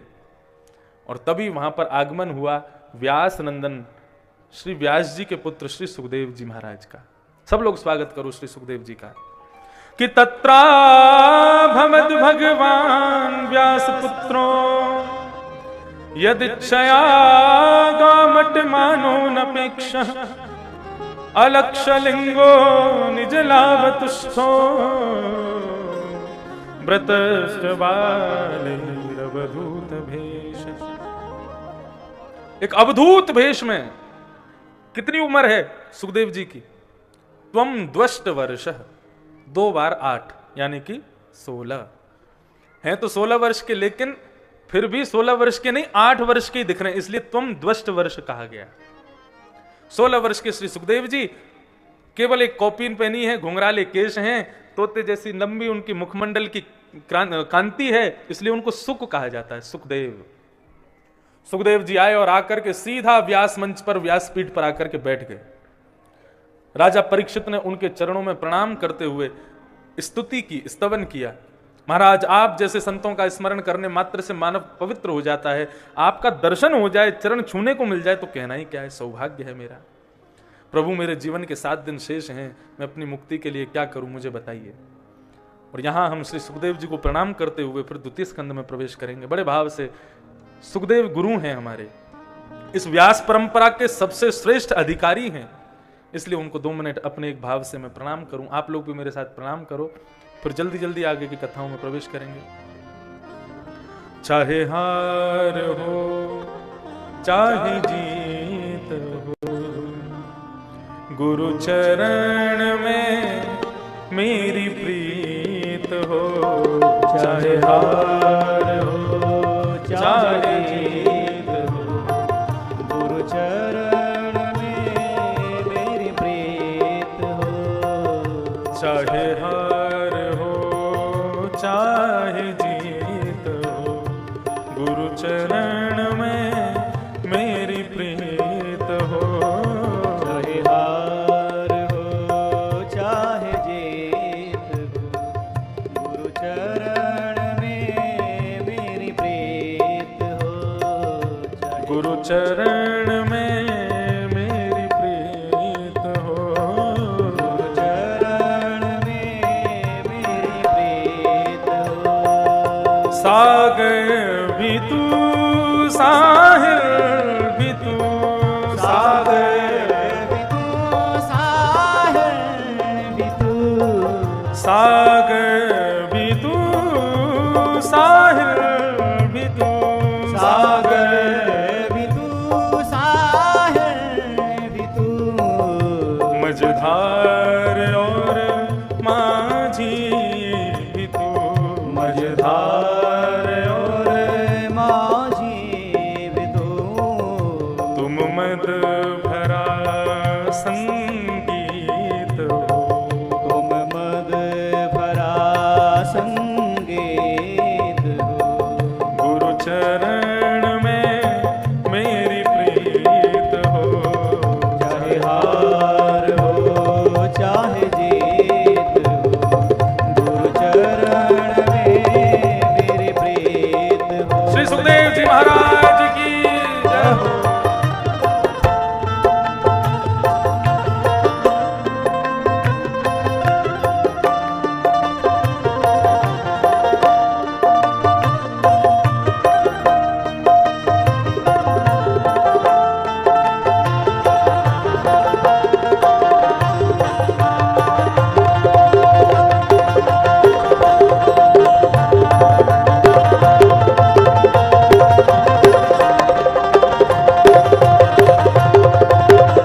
टूटी हुई कश्ती मेरी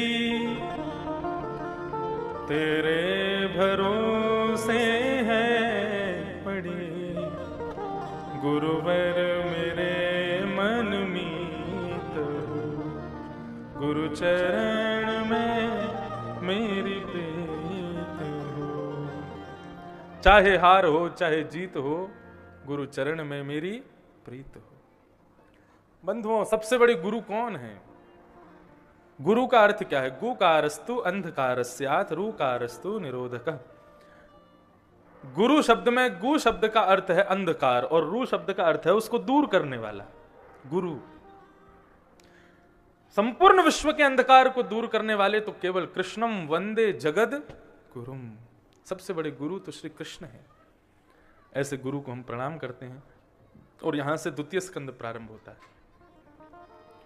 श्री सुखदेव जी महाराज कहते हैं, बोले राजन कि वरियानेशते प्रश्न क्रतो लोक हितम नृपः आत्मवेद सम्मत पुंसा श्रोतव्या दिशय पर। हे राजन, सावधानी से सुनिए थोड़ा। तुमने जो ये प्रश्न किया है अपने लिए नहीं कर रहे हो। तुम जल्दी मरने वाली की मुक्ति का उपाय क्या है, तुम अपने लिए नहीं कर रहे हो। क्यों भाई? तुम्हारे सामने इतने सारे संत महात्मा बैठे हैं, तुम 7 दिन हमारे साथ में केवल कीर्तन भी करते रहोगे, हमको देखते भी रहोगे, तो भी तुम्हारे प्राण निकल जाएंगे, तो मुक्ति तो तुमको वैसे ही मिल जानी है। तुम प्रश्न किस लिए कर रहे हो? क्रतो लोक हितम नृप। हे राजन, तुम आने वाले कलयुग के लोगों के लिए उपाय पूछ रहे हो कि जल्दी मरने वाले को क्या करना चाहिए। प्रत्येक मानव जल्दी मरने वाला है, किसी का कोई ठिकाना नहीं है। मैं आज की कथा सुना रहा हूं, कल 56 भोग की कथा सुना पाऊंगा, इसकी कोई गारंटी नहीं है। मैं सुना पाऊंगा लेकिन आप सुन पाओगे, इसकी कोई गारंटी नहीं है। कल रात में ही मैं एक संदर्भ सुना रहा था, बद्रीनाथ में दास की कथा हुई, तो वहां पर एक महाराज जी बोले कि महाराज जी ऐसा गंगा जी का पुलिन है, बद्रीनाथ भगवान के शरण है, चरण है, भागवत जी की सन्निधि है, आपकी कथा चल रही है, बस ऐसे ही प्राण निकल जाए। हमने कि ऐसे तो श्रोता भाव भाव में भूल जाते हैं, ऐसे होता थोड़ा ही है। और भैया मैं रात्रि में सोया, सवेरे 5 बजे मुख्य यजमान दौड़े दौड़े आए, बोले महाराज जी कल जो आपसे कह रहे थे ना कि मेरे प्राण निकल जाएं, ऐसा सुंदर वातावरण सब कुछ, उनके आज सवेरे 4 बजे प्राण वास्तव में निकल गए। कितनी बार ऐसा हुआ है। पूज्य पिताजी महाराज की एक कथा चल रही थी, तो बीच में, अब तो बंद कर दिया, पहले लोग आते थे, पहले यहां प्रणाम करते थे, 10-20 रुपया फटे हुए चढ़ाते थे, फिर बैठते थे कथा सुनने। उस चक्कर में हम लोग कथा भूल जाते थे। कई माताएं आती, बटुआ खोलती, बटुआ में पहले देखती 100 को आ रहा हो, बार बार 10 को कहां है 10 का निकालती उसको। और कई जगह तो ऐसा होता था कि 1 का सिक्का फेंक के ब्यास जी कैच करो तो इसलिए अब बंद कर दिया कि भाई व्यासपीठ पे पैसे मत चढ़ाओ, अपने पास रखो, बस सुनो। एक बार एक जगह कथा हुई तो बीच में से कोई माता जी आई और आकर के पैसे चढ़ाए, और जैसे वो ढोक देने के लिए नीचे झुकी, 1 मिनट 2 मिनट 10 मिनट 15 मिनट हो गए, उठे ही नहीं। तो पिताजी ने कहा इनकी श्रद्धा पूरी हो गई हो तो उठा दो, क्योंकि पूरी जनता अब उनको देखे, कथा कोई सुन नहीं रहा। उनको जाकर के जैसे ही हिलाया तो पता चले प्राण ही निकल गए। तो जीवन का कोई भरोसा तो है नहीं, कभी भी अंत हो सकता है। और प्रत्येक मानव के ये 7 दिन में मरने का श्राप केवल परीक्षित को नहीं लगा है, मुझे भी है और आपको भी है। हम सबको 7 दिन में मर जाना है। सोमवार से लेकर के रविवार तक केवल 7 ही दिन तो है हमारे जीवन में, और इन्हीं 7 दिनों में हमारा जन्म होगा, इन्हीं 7 दिनों में हमारी मृत्यु हो जाएगी। तो परीक्षित महाराज ने आने वाले, मतलब हम आप सब लोगों के लिए प्रश्न किया कि हम क्या करें जिससे हमारे जीवन में मुक्ति की प्राप्ति हो। सुखदेव जी कह रहे हैं तुमने अपने लिए नहीं किया है, तुम कृतो लोक हितम नृप, लोगों के लिए किया है, लोक हित के लिए किया है, तो यह प्रश्न अच्छा है। लेकिन परीक्षित, यदि तुम अपने लिए पूछ रहे हो तो यह प्रश्न तुम्हारे लिए उचित नहीं है। अरे मुक्ति मांग रहे हो, हमारे ब्रज में कहते हैं मुक्ति कहे गोपाल सो, मेरी मुक्ति बताओ। मुक्ति गोपाल से कह रही है कि मैं मुक्ति कैसे होंगी, मुक्ति कहे गोपाल सो मेरी मुक्ति बताओ। भगवान बोले ब्रज में चली जाओ। क्यों? बोले ब्रज रज उड़ मस्तक पड़े, मुक्ति मुक्त है जाए। जिस ब्रज में हमारे ब्रजवासी रहते हैं उनके चरणों की रज जब तुम्हारे माथे पर पड़ेगी, हे मुक्ति, तुम भी मुक्त हो जाओगी। ऐसी मुक्ति मांग रहे हो? अब महाराज मैं इतनी कथाएं कर रहा हूं, जीवन भर कथाएं करके इतने बढ़िया सब लोगों को भक्त बना करके, और मुझे अंतिम समय में मुक्ति मिल जाए और मुक्त होकर के मैं वैकुंठ जाऊं और वैकुंठ में मेरे को स्थान दिया जाए। बोले आप जाकर के उस सीट पर बैठ जाओ। और तभी मैं क्या देखूं, मेरे सीट के इस तरफ रावण बैठा है, इस तरफ कुंभकर्ण बैठा है, और यहीं पे कंस बैठा है, यहीं पे सारे राक्षस बैठे हैं, और उन राक्षसों के बीच में ही हजारों कथाएं करने वाला एक वक्ता भी बैठा है। यही होगा, क्योंकि राक्षसों को भी मुक्ति मिलती है, जो भगवान के हाथों मारे गए उनको भी मुक्ति मिली है। तो फिर हम भी राक्षसों की तरह भगवान से बैर करके मुक्ति पालें? इतने भजन भक्ति करने के बाद में भी मुक्ति चाहिए? मुक्ति नहीं। यहां से पूरी भागवत का सिद्धांत बदल जाता है।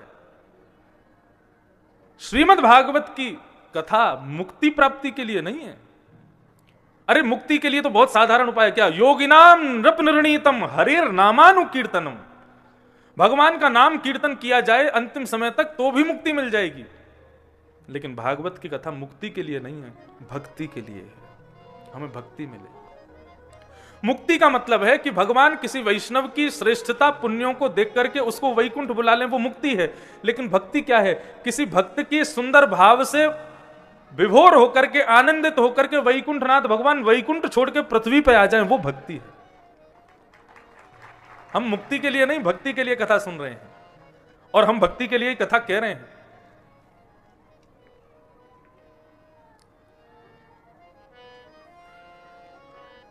भगवान की एक भक्ता हुई, क्या नाम था उनका? खिचड़ी का भोग लगाती थी, कर्मा बाई कथा सुनी है? उनके पिताजी तीर्थ यात्रा पर जा रहे थे, तो अपनी छोटी सी बालिका से कह के गए, लाली सुन, मैं जा रहा हूं तीर्थ यात्रा पे। बोले हाँ। बोले मंदिर में गोपाल जी बैठे हैं? बोले हाँ बैठे हैं। तो कछु ना करनो, बस एक काम करनो। बोले कहा करनो? बोले रोज कछु ना कछु सामग्री बना करके अपने गोपाल जी को भोग लगाइयो, जब वो भोग लगा लें तब तू खाइयो, बस इतना कर लियो और कुछ मत करियो, बिना भोग लगाए मत रहियो। बंधुओं देखो, एक आपको एक नियम बता के जाएं। हम लोग कई बार होता है घर से बाहर जाते हैं, अपने घर के ठाकुर जी को अलमारी में 3-4 दिन कोई बंद कर जाते हैं, तो 3-4 दिन से बेचारे ना भोजन पानी कुछ नहीं पाते। भगवान की कोई भी सेवा बंद हो जाए, लेकिन भोग की सेवा कभी बंद नहीं होनी चाहिए। कई बार मेरा भी ऐसा क्रम बनता है कि 2-3 दिन के लिए कहीं जाना है दूर, अब वहां ठाकुर जी को लेके कैसे जाएं, क्या व्यवस्था, रसोईया सब जगह नहीं जा पाएंगे, सब जगह व्यवस्था नहीं हो पाएगी। तो हम ठाकुर श्रृंगार हमारे अलावा कोई करता नहीं, तो हम कहते हैं हम श्रृंगार करके जा रहे हैं ठाकुर जी का, अपनी मैया से कह जाते हैं आप केवल एक काम करो, क्या 3 समय ठाकुर जी का भोग लगा देना बस, और रात में ठाकुर जी को उनके बिस्तर पर सुला देना, सुबह उठा देना, बस ये करना है और कुछ नहीं करना। ठाकुर जी की भोग नित्य होना चाहिए। वो आपके घर में विराज रहे हैं तो आपके घर के सदस्य के रूप में ही विराजते हैं, उनको मूर्ति पाषाण भगवान समझ के पृथक मत करो अपने से, वो घर के ही सदस्य हैं। जिस प्रकार सबको भोजन है इसलिए उनको भी भोजन है।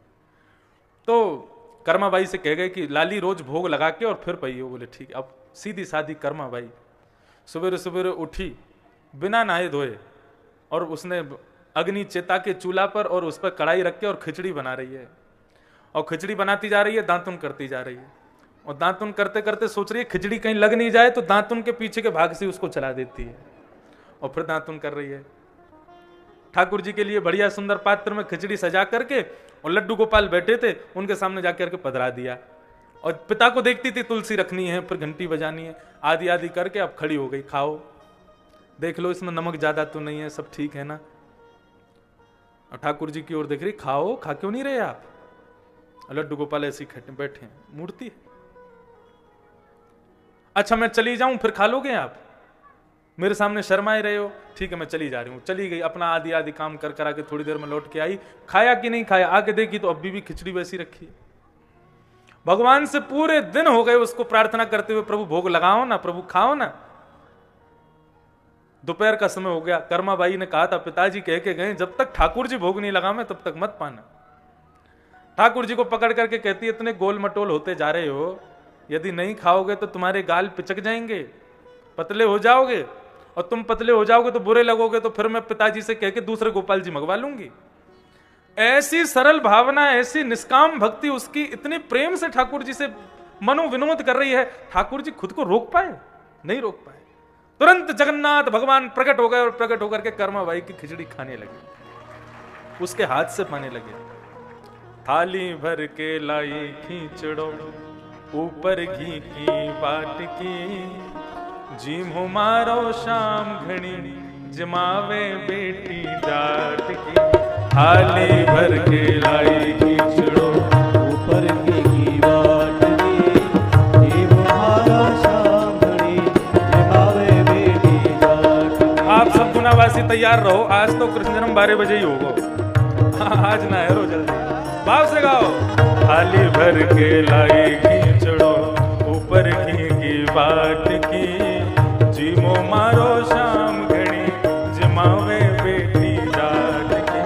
थाली भर के लाई खींचड़ो, ऊपर घी की बाट की, जीमो मारो शाम घड़ी, जमावे बेटी जाट की। जमावे बेटी जाट की, जमावे बेटी जाट की, जमावे बेटी जाट की। जमावे बेटी जाट की। ओ बाबा मारो काम गयो है, ना जाने कब आवे गो। बाबा मारो काम गयो है, ना जाने कब आवे। बाबा मारो काम गयो है, ना जाने कब आवे गो। बाबा मारो काम गयो है, ना जाने कब आवे रो। उनके भरोसे बैठो रहो तो भूखो ही रह जावे गो। उनके भरोसे, बैठ गयो तो भूखो ही रह जावे। हाँ उनके भरोसे बैठो रहो तो भूखो ही रह जावे गो। उनके भरोसे। बैठ गयो तो भूखो ही रह जावे गो। कर्माबाई कह रही है, बोले खिचड़ी देख के तुम्हारा मन ना कर रहा हूं, मीठो खावे को मन कर रहा है, आज खिचड़ी खा लो, कल रबड़ी खिलाऊंगी। आज जमाऊं नाने खींचड़ो, काल रावड़ी घाट की। आज मो मारो शाम घड़ी, जमावे बेटी जाट की। ओ थाली भर के लाई खींचड़ो, ऊपर घी की बाट की, जीमो मारो शाम घड़ी, जमावे बेटी जाट की, जमावे बेटी जाट की। जमावे बेटी। भक्तवत्सल भगवान की।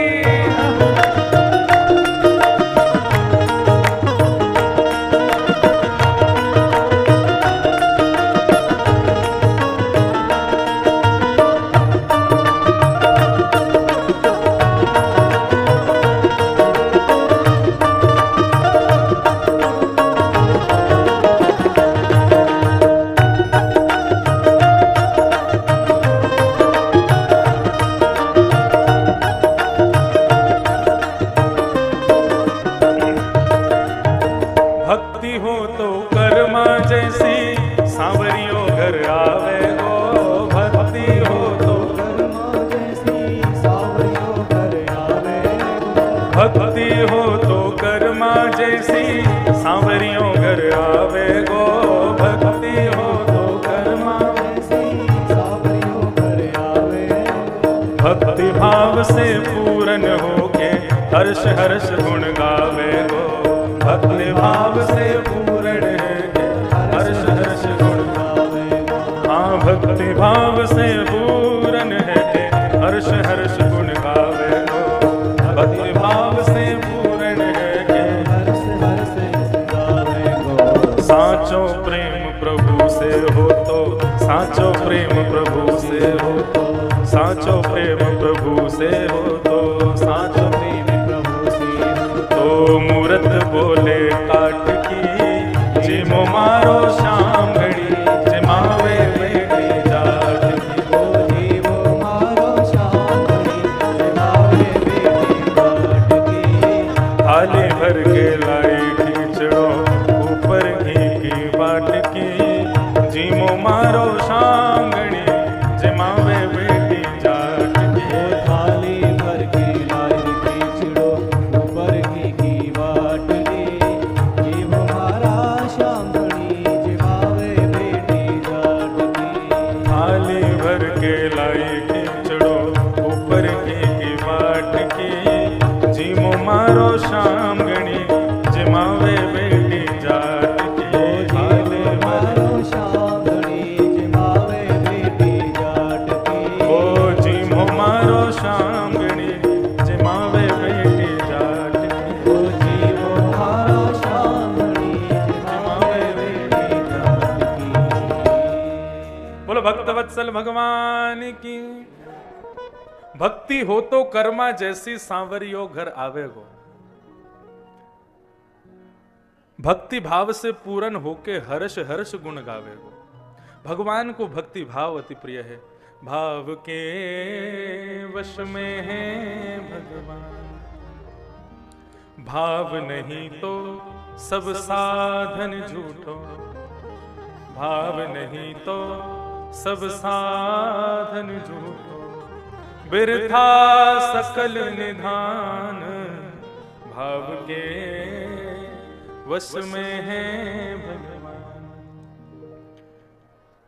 भाव नहीं तो भाव होए तो, भाव नहीं तो हर मंदिर में, भाव नहीं तो हर मंदिर में दीखत बस पाषाण।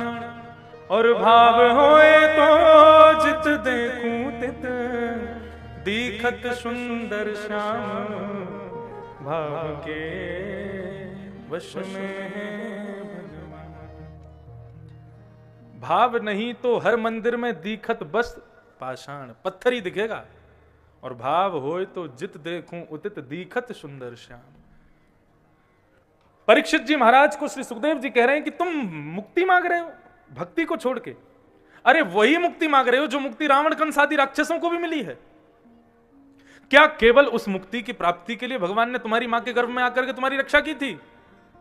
अरे परीक्षित सोचो, कोई विलक्षण भाव विलक्षण भक्ति की स्थापना तुम्हारे द्वारा करवानी है, इसलिए भगवान ने तुम्हारी मां के गर्भ में आकर रक्षा की। साधारण मुक्ति के लिए 7 दिन शेष हैं। यदि आज 7वां दिन होता ना, और यदि तुम्हारी सांस निकल रही होती, अंतिम क्षण तुम्हारा होता, तुमने इन 7 दिनों में कोई क्रिया नहीं की होती, अंतिम क्षण में भी यदि मैं आ जाता तो तुमको मुक्ति दे देता। लेकिन तुम्हारे जीवन के 7 दिन शेष हैं, उनके बारे में पूछो ना।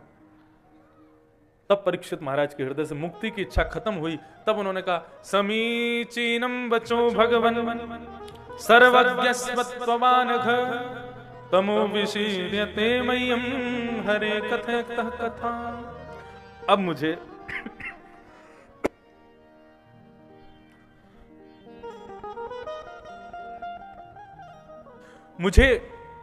मुक्ति नहीं चाहिए। इन 7 दिनों में मैं कैसे भगवान का प्रिय भक्त बन सकूं, उसके लिए आप मुझे हरि की कथा सुनाओ। जब ये भाव कहा है तब सुखदेव जी महाराज खुश हुए और उन्होंने मंगलाचरण गाया।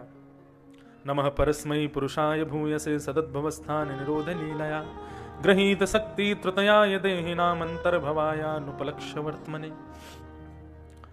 श्री सुखदेव जी महाराज ने अब कथा कहना प्रारंभ किया। नारद जी ने ब्रह्मा जी से पूछा, प्रभु आप भगवान हो लेकिन आप भी किसी का ध्यान धरते हो, मैंने सुबह सुबह देखा है। तब नारद जी के भाव को सुनकर के ब्रह्मा जी बोले, नहीं बेटा, मैं भगवान नहीं हूं, ईश्वर तो नारायण है। नारायण परा वेदा, नारायण परा मखा, नारायण परा लोका, सब कुछ नारायण के पराधीन है। भगवान तो केवल नारायण है, मैं भी उनके पराधीन हूं। तब उन्होंने संपूर्ण वृत्तांत बताया और चतुश्लोकी भागवत को श्री नारद जी महाराज को प्रदान किया। किस भाव से दिया? तुम्हें तद विपुली कुरु, तुम इसका विस्तारीकरण करोगे। पहले भागवत केवल 4 श्लोकों में थी। श्री ब्रह्मा जी ने नारद जी को दी, नारद जी ने व्यास जी को दी, व्यास जी ने वही 4 श्लोकों की भागवत 16,108 18,000 श्लोकों में परिणित की, विस्तारीकरण किया। इस प्रकार ये पूरी कथा बताई गई, किस प्रकार ब्रह्मा जी ने नारद जी को चतुश्लोकी भागवत दी और भगवान ने ब्रह्मा जी को चतुश्लोकी भागवत दी। संपूर्ण वृत्तांत बता करके तृतीय स्कंद प्रारंभ हुआ। तृतीय स्कंद में 2 भक्तों का मिलन हुआ, उद्धव और विदुर। उद्धव कौन है? भगवान यदुवंशियों के सेनापति। और विदुर कौन है? कौरवों के सेनापति। दोनों भक्तों का मिलन वृंदावन में हुआ। विदुर जी महाराज ने उद्धव जी से पूछा, अरे द्वारिकाधीश के सेनापति, बताइए ना हमारे द्वारिकाधीश कैसे हैं? विदुर जी भी राज शासन छोड़ चुके थे। क्यों? भगवान शांति दूत बनकर के आए थे कौरवों के पास, और कौरवों से आकर के, दुर्योधन से आकर के भगवान ने प्रस्ताव रखा कि दुर्योधन, ये महाभारत युद्ध मत करवाओ। यदि ये महाभारत युद्ध होगा, कितनी माताएं विधवा हो जाएंगे, कितने बालक अनाथ हो जाएंगे, खून खून से बहेगी गंगा कितने वर्षों तक। मत करो ये युद्ध। हम कुछ नहीं चाहते, केवल 5 पांडवों को, कुछ नहीं तो भारत के छोटे छोटे 5 गांव दे दो, वो वहीं रह लेंगे, लेकिन युद्ध मत करो। लेकिन दुर्योधन ने कह दिया, सुच्चग्रैव न दास्यामि बिना युद्धे न केशव, सुई की नोक के बराबर जमीन भी बिना युद्ध के नहीं दूंगा, युद्ध तो होगा। भगवान बोले ठीक है। इस बात को विदुर जी ने जब सुना तो विदुर जी ने जाकर के धृतराष्ट्र से कहा कि भगवान ने कितना बढ़िया बात बताई थी, 5 छोटे गांव मांगे थे, लेकिन तुम्हारे पुत्र ने किस प्रकार अनादर किया उनका। अरे धृतराष्ट्र, हमें तो लगता है तुम्हारे घर में ये आस्तीन का सांप है। कौन? दुर्योधन। इसको घर से निकाल दो। इस बात को किसी ने जाकर के दुर्योधन को कह दिया कि विदुर काका आपको आस्तीन का सांप कह रहे हैं। दुर्योधन को जैसे ही पता चला तो आकर के विदुर काका को उल्टा सीधा बोलने लगा, हमारा अन्न खाते हो, हमारे अन्न पर पलते हो, हमें उल्टा सीधा बोलते हो। विदुर जी ने तुरंत अपने धनुष बाण और सब वहीं रख दिए। बोले क्षमा कीजिए, अब मैं आपके यहां नहीं रह सकता, और धनुष बाण इसलिए छोड़ करके जा रहा हूं, कहीं तुम लोग ये ना सोच लो कि मैं पांडवों के पास जाकर के मिल जाऊंगा। अन्न खाया ना तुम्हारा, तो वफादारी अंत तक निभाऊंगा, लेकिन अब तुम्हारे पास नहीं रहूंगा। आओ नहीं आदर नहीं, नहीं नैनन प्रेम, तुलसी तहां न जाइए चाहे कंचन बरसे मेघ।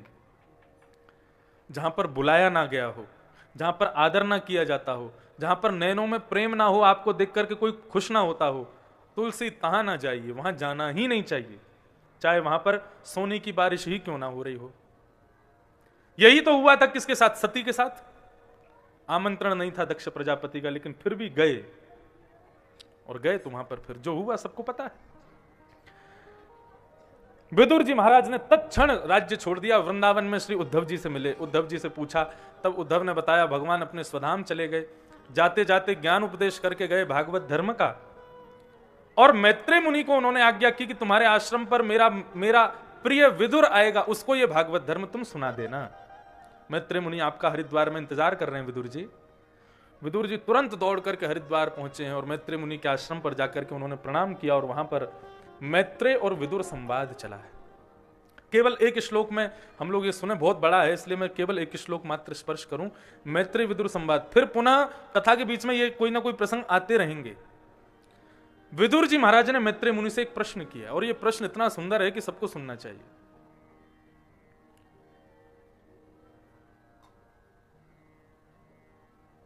सुखाय कर्माणि करोति लोको न ते सुखं वान्यदुपारमं वा विन्देत भूयस्तद एव दुःखं यदत्र युक्तं भगवान वदेन्न। विदुर जी महाराज ने प्रश्न किया है, संसार में प्रत्येक मनुष्य सुख की प्राप्ति के लिए कर्म कर रहा है, लेकिन क्या उसको सुख मिलता है? नहीं मिलता। सुख केवल अनुभव मात्र होता है। जब सुख की प्राप्ति के लिए कर्म किया गया तो फिर सुख मिलता क्यों नहीं है? भगवान ने इसका उत्तर दिया, सेयम भगवतो माया, ये मेरी माया है।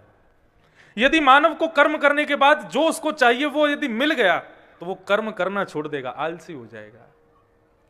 इसलिए मैं सदैव उसको वो वस्तु देता तो हूं, लेकिन किसी ना किसी वस्तु का सदैव अभाव बना करके रखता हूं, ताकि उसको पाने के लिए वो कर्म में लगा रहे, करता रहे, करता रहे। वास्तव में सुख क्या है? सुख केवल एक इमेजिनेशन है, सुख केवल एक सोच है हमारी। वास्तव में सुख होता नहीं है। अब आपको क्या बताएं, शास्त्रों में ऐसा वर्णन है कि देवता अमृत पीते हैं, लेकिन जब हम लोगों को रसगुल्ला खाता और कचौड़ी खाता हुआ देखते हैं ना, तो देवताओं को हम पर घृणा होती है। राम राम राम, क्या खा रहे हैं? हमारा अमृत अच्छा है इससे। तो ये लोग कैसे खा जाते हैं? जब हम लोग रसगुल्ला गुलाब जामुन एक बार में गप्प करते हैं तो देवताओं को बड़ी घृणा होती है हमसे। शास्त्राज्ञा है सच में। बोले किस प्रकार? बोले जिस प्रकार मानव को कुकर सूकर को देख के घृणा होती है, ये राम राम क्या खा रहे हैं। लेकिन वास्तव में उनके लिए वही रसगुल्ला है, वही गुलाब जामुन है, कुकर सूकर को उसी में ही सुख मिलता है। ठीक उसी प्रकार ये सुख क्या है? मैंने जिसको सुख मान लिया वही सुख बन जाता है।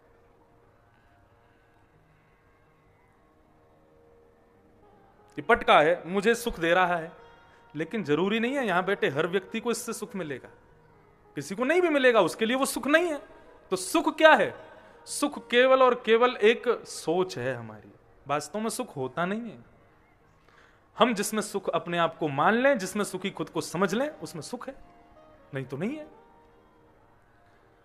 लेकिन गोस्वामी तुलसीदास जी महाराज कहते हैं, दीन कहे धनवान सुखी, धनवान कहे सुख राजा को भारी, राजा कहे महाराजा सुखी, महाराजा कहे सुख इंद्र को भारी, इंद्र कहे चतुरानन को सुख, और ब्रह्म कहे सुख विष्णु को भारी।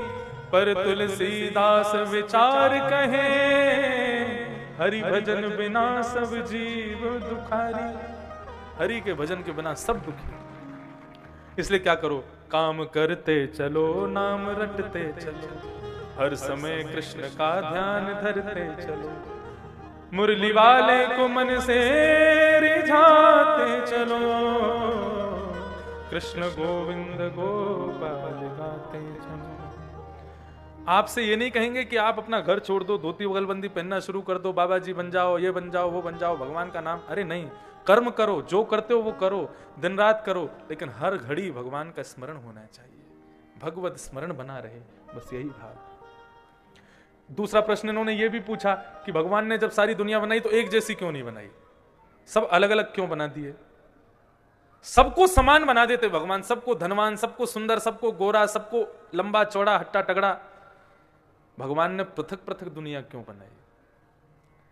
दुनिया बनाने वाले क्या तेरे मन में समाई, तूने काहे को दुनिया बनाई? भगवान ने दुनिया क्यों बनाई? अब वो विषय अगर शुरू किया तो फिर 8 घंटा लग जाएगा मेरे को, लेकिन एक सूत्र में बता दूं। भगवान जब प्रलय करते हैं तो पूरे तीनों लोगों को अपने अंतस्थ में धारण करके सो जाते हैं, और जब उठते हैं कुछ नहीं होता, केवल ब्रह्म होते हैं भगवान। तब अपना स्नान ध्यान करके भगवान अकेले बैठे बैठे क्या करें, सोचते रहते हैं, कभी कुछ करूं कुछ करूं। तो अपना मन लगाने के लिए भगवान कहते हैं, मैं एक हूं, यदि बहुत होता तो कितना अच्छा होता। एको हम बहुश्याम, जैसे ही भगवान सोचते हैं मैं बहुत होना चाहता हूं, उतरे में नाभि से कमल उत्पन्न, उस पर ब्रह्मा जी उत्पन्न, वो सृष्टि बनाते हैं, पृथ्वी बनती है, उद्भिद सबसे पहले बनते हैं पेड़, जमीन फाड़ करके पैदा होने वाले। भगवान उनको आज्ञा करते हैं, ऐसा मानव बनाओ जो कर्म भी करे और भजन भी करे। सबसे पहले पेड़ बनाए, इनको कहते हैं उद्भिद, जमीन फाड़ के पैदा हुए, इनको बनाया। लेकिन ये भी कर्म करते हैं, भजन नहीं करते। तब बोला कोई और बनाओ, तब उसके बाद में उन्होंने बनाए उद्भिद के बाद बनाए स्वेदज। स्वेदज यानी कि उद्भिद पेड़ों के पत्तों की गंदगी से उत्पन्न होने वाले छोटे छोटे कीड़े मकोड़े जीव जंतु, इनको बनाया स्वेदज। उद्भिद बन गए, स्वेदज बन गए। उसके बाद बनाए जरायुज, नहीं अंडज, अंडे से पैदा होने वाले। लोग पूछते हैं पहले अंडा आया कि मुर्गी? भागवत के अनुसार सबसे पहले अंडा बनाया गया, अंडज। उसके बाद में अंडे से पैदा होने वाले सारे जीव जंतु बना दिए गए, और अंत में बनाए जरायुज, जो जरा में लिपट करके होते हैं, गाय भैंस चीता जिब्रा जिराफ, इन सबको बनाया। इस प्रकार करते करते करते करते महाराज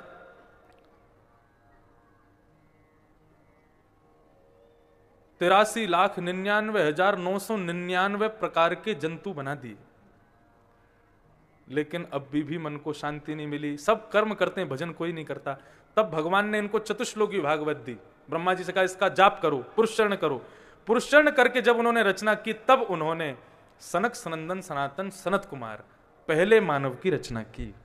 भागवत की विज्ञान, भागवत की साइंस ये है। पहले मानव कौन है पृथ्वी के? सनक सनंदन सनातन सनत कुमार। चारों का जन्म होते ही ब्रह्मा जी ने कहा कि बेटा मैंने तुमको क्यों बनाया? बोले भजन करने के लिए बनाया। और भजन करते हुए चारों चले गए। बोले कि अब ये भजन ही भजन करेंगे, कर्म नहीं करेंगे तो कैसे चलेगा? तब 10 मानस पुत्र बनाए, जिसमें सबसे छोटे नारद जी। उनसे पूछा बेटा मैंने क्यों बनाया? बोले भजन करने के लिए बनाया। तो ब्रह्मा जी क्रोधित हो गए, ललाट नीला पड़ा, और उस नीले ललाट का भेदन करके भगवान शिव वहां से प्रकट हो गए। बोलो देवादिदेव महादेव शंकर भगवान की। भगवान शिव का प्रादुर्भाव हुआ। शंकर जी को ब्रह्मा जी ने पकड़ा, बेटा मैंने क्यों बनाया है आपको? बोले भजन करने के। बोले चुप, भजन भजन भजन, कर्म कौन करेगा? जाओ जाकर के सृष्टि करो। अब शंकर जी का सृष्टि में मन ही नहीं लग रहा, संसार बनाने में उनकी कोई रुचि नहीं।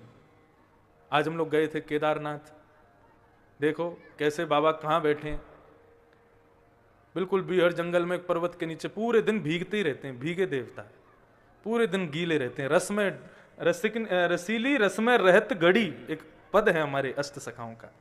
ऐसे ही भगवान शिव हमेशा रस में सराबोर रहते हैं, सदैव भीगते रहते हैं। भगवान शिव को बनाया गया, ब्रह्मा जी ने फोर्सफुली उनसे कहा कि सृष्टि करो, बनाओ, इंसान बनाओ। तब ब्रह्मा शंकर जी ने क्या बनाया? को मुखहीन विपुल मुख काहू, किसी के तो मुंह ही नहीं बनाया, केवल धड़ी धड़ बना दिया, बिना मुंह के ही घूम रहा है आदमी। और किसी के विपुल मुख काहू, किसी के बहुत सारे मुंह बना दिए। किसी को बिन पग चला ही, बिना पैर के ही चल रहा है महाराज, ऐसा बना दिया। ब्रह्मा जी के द्वारा बनाए गए जीव तो बोलते थे, लेकिन शंकर जी के द्वारा बनाए गए जीव बोलते नहीं, हुंकार भरते हैं। इनको बनाया? भूत प्रेत पिशाचनी डाकनी साकनी, इनको बना दिया। रावण ने अपनी स्तुति में लिखा कि मेरे गुरुदेव शंकर जी ने कैसी सृष्टि बनाई। यस्यास्ते ड्राट ड्राट ड्रुट ड्रुट मम लम टम टटम टम टटम टम डम शम डुडम शम डुहि डुहि चकितम भूपके भूपनालम तैलम तैलम तु तैलम खुकु खुकु खुकु ख्वांग कुख्वांग ख्वांग कुख्वांग ख्वांग यस्यास्ते गायन्ते वसति च सकलम पातुनो चंद्रचूड़। ये जितने भी स्वर अभी निकाले हमने, ऐसे बोलने वाले जीव बनाए भगवान शिव ने। भूत प्रेत बना दिए महाराज। ब्रह्मा जी बोले देख के हमें हमारी सृष्टि कैसी बन रही है बेटा, सब बढ़िया बना रहा है कि नहीं? नीचे आके देखा तो महाराज भूत प्रेत घूम रहे हैं पूरी पृथ्वी पे। अलम प्रजा भी, शंकर जी को कहा अब प्रजा मत बनाओ, तुम क्या करो, इन सबको समेटो और जाओ उत्तर में जाकर के निवास करो। ऐसे भगवान शिव समस्त भूत प्रेतों को लेकर के और कैलाश पर जाकर के विराजमान हो गए। बोलो देवादिदेव महादेव शंकर भगवान की। ऐसे भगवान शिव का प्रादुर्भाव हुआ। नमामि शमीशान निर्वाण रूपम विभुम व्यापकम ब्रह्म वेद स्वरूपम निजम निर्गुणम निर्विकल्पम निरीह चिदाकाशमाकाश वासं भजेऽहं। नमामि शमीशान निर्वाण रूपम विभुम व्यापकम ब्रह्म वेद निजम निर्गुणम निर्विकल्पम निरीहं चिदाकाशमाकाश वासं भजेऽहं। करालं महाकाल कालं कृपालं गुणागार संसार पारं नतो। नमामि शमीशान निर्वाण रूपम विभुम व्यापकम ब्रह्म वेद स्वरूपम। श्री केदारनाथ भगवान की। ऐसी सृष्टि बनाई। ब्रह्मा जी को लगा क्या करें कैसे करें, सृष्टि बनने में नहीं आ रही है। तभी उन्होंने अपने वाम अंग से पहली बार एक स्त्री का निर्माण किया जिसका नाम है सतरूपा, और अपने दाहिने अंग से एक पुरुष बनाए जिनका नाम स्वयंभू मनु। स्वयंभू मनु सतरूपा का निर्माण करके कहा कि अब जाओ जाकर के तुम लोग सृष्टि करो। जैसे ही पृथ्वी पर जाने लगे तो हिरण्यकश्यप के भाई हिरण्याक्ष पृथ्वी का हरण करके चले गए। तभी ब्रह्मा जी की नासिका से भगवान बराह प्रकट हुए। बोलो बराह भगवान की। बराह भगवान गए रसातल से पृथ्वी को लाकर के उन्होंने पुनः स्थापित किया और हिरण्याक्ष के पेट को विदीर्ण करते हुए उसका वध कर दिया। तब से हिरण्यकश्यप ने प्रण ले लिया कि मैं हरि को जीवित नहीं छोड़ूंगा, इसने मेरे भाई को मारा। स्वयंभू मनु सतरूपा की 3 पुत्री और 2 पुत्र हुए। अब बहुत ध्यान से सुनना, अब ये क्रम चलेगा और इसी से हम लोग कृष्ण जन्म तक पहुंचेंगे। इसी बीच में सब भक्तों की कथा आएगी। स्वयंभू मनु सतरूपा की 3 पुत्री आकुति देवहूति प्रसूति, 2 पुत्र प्रियव्रत और उत्तानपाद। देवहूति माता का ब्याह ब्रह्मा जी के छाया पुत्र कर्दम ऋषि के साथ में हुआ। कर्दम ऋषि ने 1000 वर्ष तक तपस्या की और तपस्या के परिणाम स्वरूप कर्दम ऋषि ने भगवान से क्या मांगा? तथा स चाहम परिवोड काम समान शीला ग्रहमेद धेनुम। ऐसा वरदान आज तक भगवान से किसी ने नहीं मांगा। क्या मांगा? बोले कि मुझे ऐसा वरदान दे दो कि गऊ के जैसी सीधी सादी कन्या से मेरा ब्याह हो जाए। भगवान बोले वाह भाई, तुम्हारी इस तपस्या से हम बड़े प्रसन्न हुए हैं। भगवान बोले कि स्वयंभु मनु की बेटी देवहूति से आपका ब्याह होगा, और देखो आपके यहां संतान का रूप धारण करके मैं आऊंगा, आप चिंता मत करो। देवहूति के साथ में करदम ऋषि का ब्याह हुआ। करदम ऋषि जैसे ही देवहूति से ब्याह किए, उनको अपने कक्ष में लेकर के आए, और उनको देखते देखते देखते उनकी 60 वर्ष की समाधि लग गई। ब्याह के तुरंत बाद किस भाव से समाधि लगी? बोले कि ये उस सुंदरता की बिंदु इतनी सुंदर है, तो उस सुंदरता की सिंधु कितनी सुंदर होगी, उस सिंधु का मालिक श्री कृष्ण कितने सुंदर होंगे, और वो श्री कृष्ण जिन किशोरी जी से प्रेम करते हैं वो श्री राधा रानी कितनी सुंदर होंगी। इस विचार में उनकी समाधि लग गई। 60 वर्ष बाद जब समाधि खुली तो सामने बिना दांत वाली अम्मा बैठी है। उसको देख करके श्री करदम ऋषि कहने लगे, देवी आप कौन हो? बोले मैं आपकी पत्नी हूं देवहूति। बोले तुम्हारा शरीर को क्या हो गया? जर्जर हो गई बिल्कुल। बोले जर्जर तो हो ही जाएंगे, अब ब्याह के बाद तुम समाधिस्थ हो जाओगे तो फिर तो हम जर्जर हो ही जाएंगे। 60 वर्ष बाद आपकी समाधि खुली है।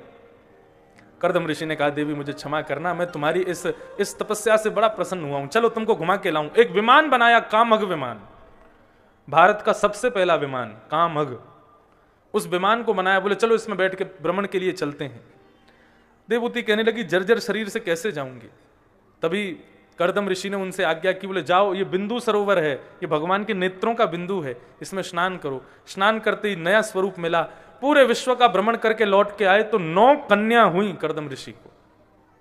ये 9 कन्या कौन है? नवधा भक्ति। ये 9 कन्याएं नवधा भक्ति हैं। ये 9 भक्ति, इस पर मैंने 7 दिन कथा की है 9 भक्तियों पर, YouTube पर वो है, मिल जाएगी। नवदा भक्ति अभी लॉकडाउन के बीच में अकिंचन कथा, बिना माइक बिना पंडाल के, जमुना जी के किनारे कुटिया में बैठ के कथा की। सवेरे 3:30 बजे कथा शुरू होती थी और भोर में 6 बजे पूरी होती थी। तब नवदा भक्ति पर 7 दिन कथा की थी। ये नवदा भक्ति कौन कौन है? श्रवणम कीर्तनम विष्णु स्मरणम पाद सेवनम अर्चनम वंदनम दास्यम सख्य आत्मनिवेदनम।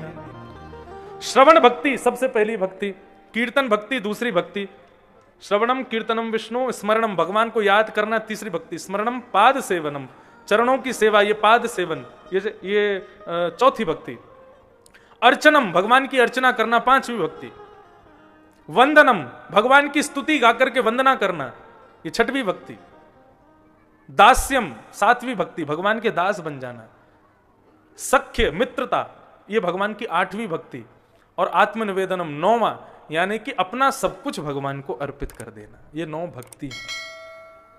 9 कन्याओं को देख करके करदम ऋषि बोले हमने तो संकल्प लिया था एक संतान होती वन में चले जाएंगे, 9 पुत्रियां हो गई, अब हम जा रहे हैं वन में। देवहूति माता ने कहा नहीं, इनका ब्याह करके जाओ। उन 9 कन्याओं का 9 प्रजापतियों से ब्याह करके करदम ऋषि जैसे ही जाने लगे तो देवहूति कहने लगी अब मैं अकेली कहां रहूंगी, बेटियां अपने घर गई, आप वन में जा रहे हैं, मैं अकेली क्या करूं, एक पुत्र होता तो उसके भरोसे जी लेती। तब करदम ऋषि को याद आया कि भगवान ने वचन दिया था वो पुत्र बन के आएंगे। तब 10वें संतान के रूप में करदम ऋषि के यहाँ भगवान कपिल का प्रादुर्भाव हुआ। बोलो कपिल भगवान की जय। आज सब भगवान ऐसे ही आएंगे। नंदोत्सव है ना, तो भीड़ भाड़ चाहिए ठाकुर जी को। बरा आ गए, शंकर जी आ गए, ब्रह्मा जी आ गए, नारद जी आ गए, अभी कपिल भगवान आ गए, अभी देखो सब आएंगे। कपिल भगवान का बाल्यावस्था भागवत में नहीं लिखी है। करदम ऋषि को आज्ञा कर दी पिताजी आप जाओ वन में जाके भजन करो, हम मैया का ख्याल रखेंगे। देवहूति माता को पता है कि मेरे पुत्र साधारण नहीं है, साक्षात भगवान है। तो आज देवहूति माता ने अपने पुत्र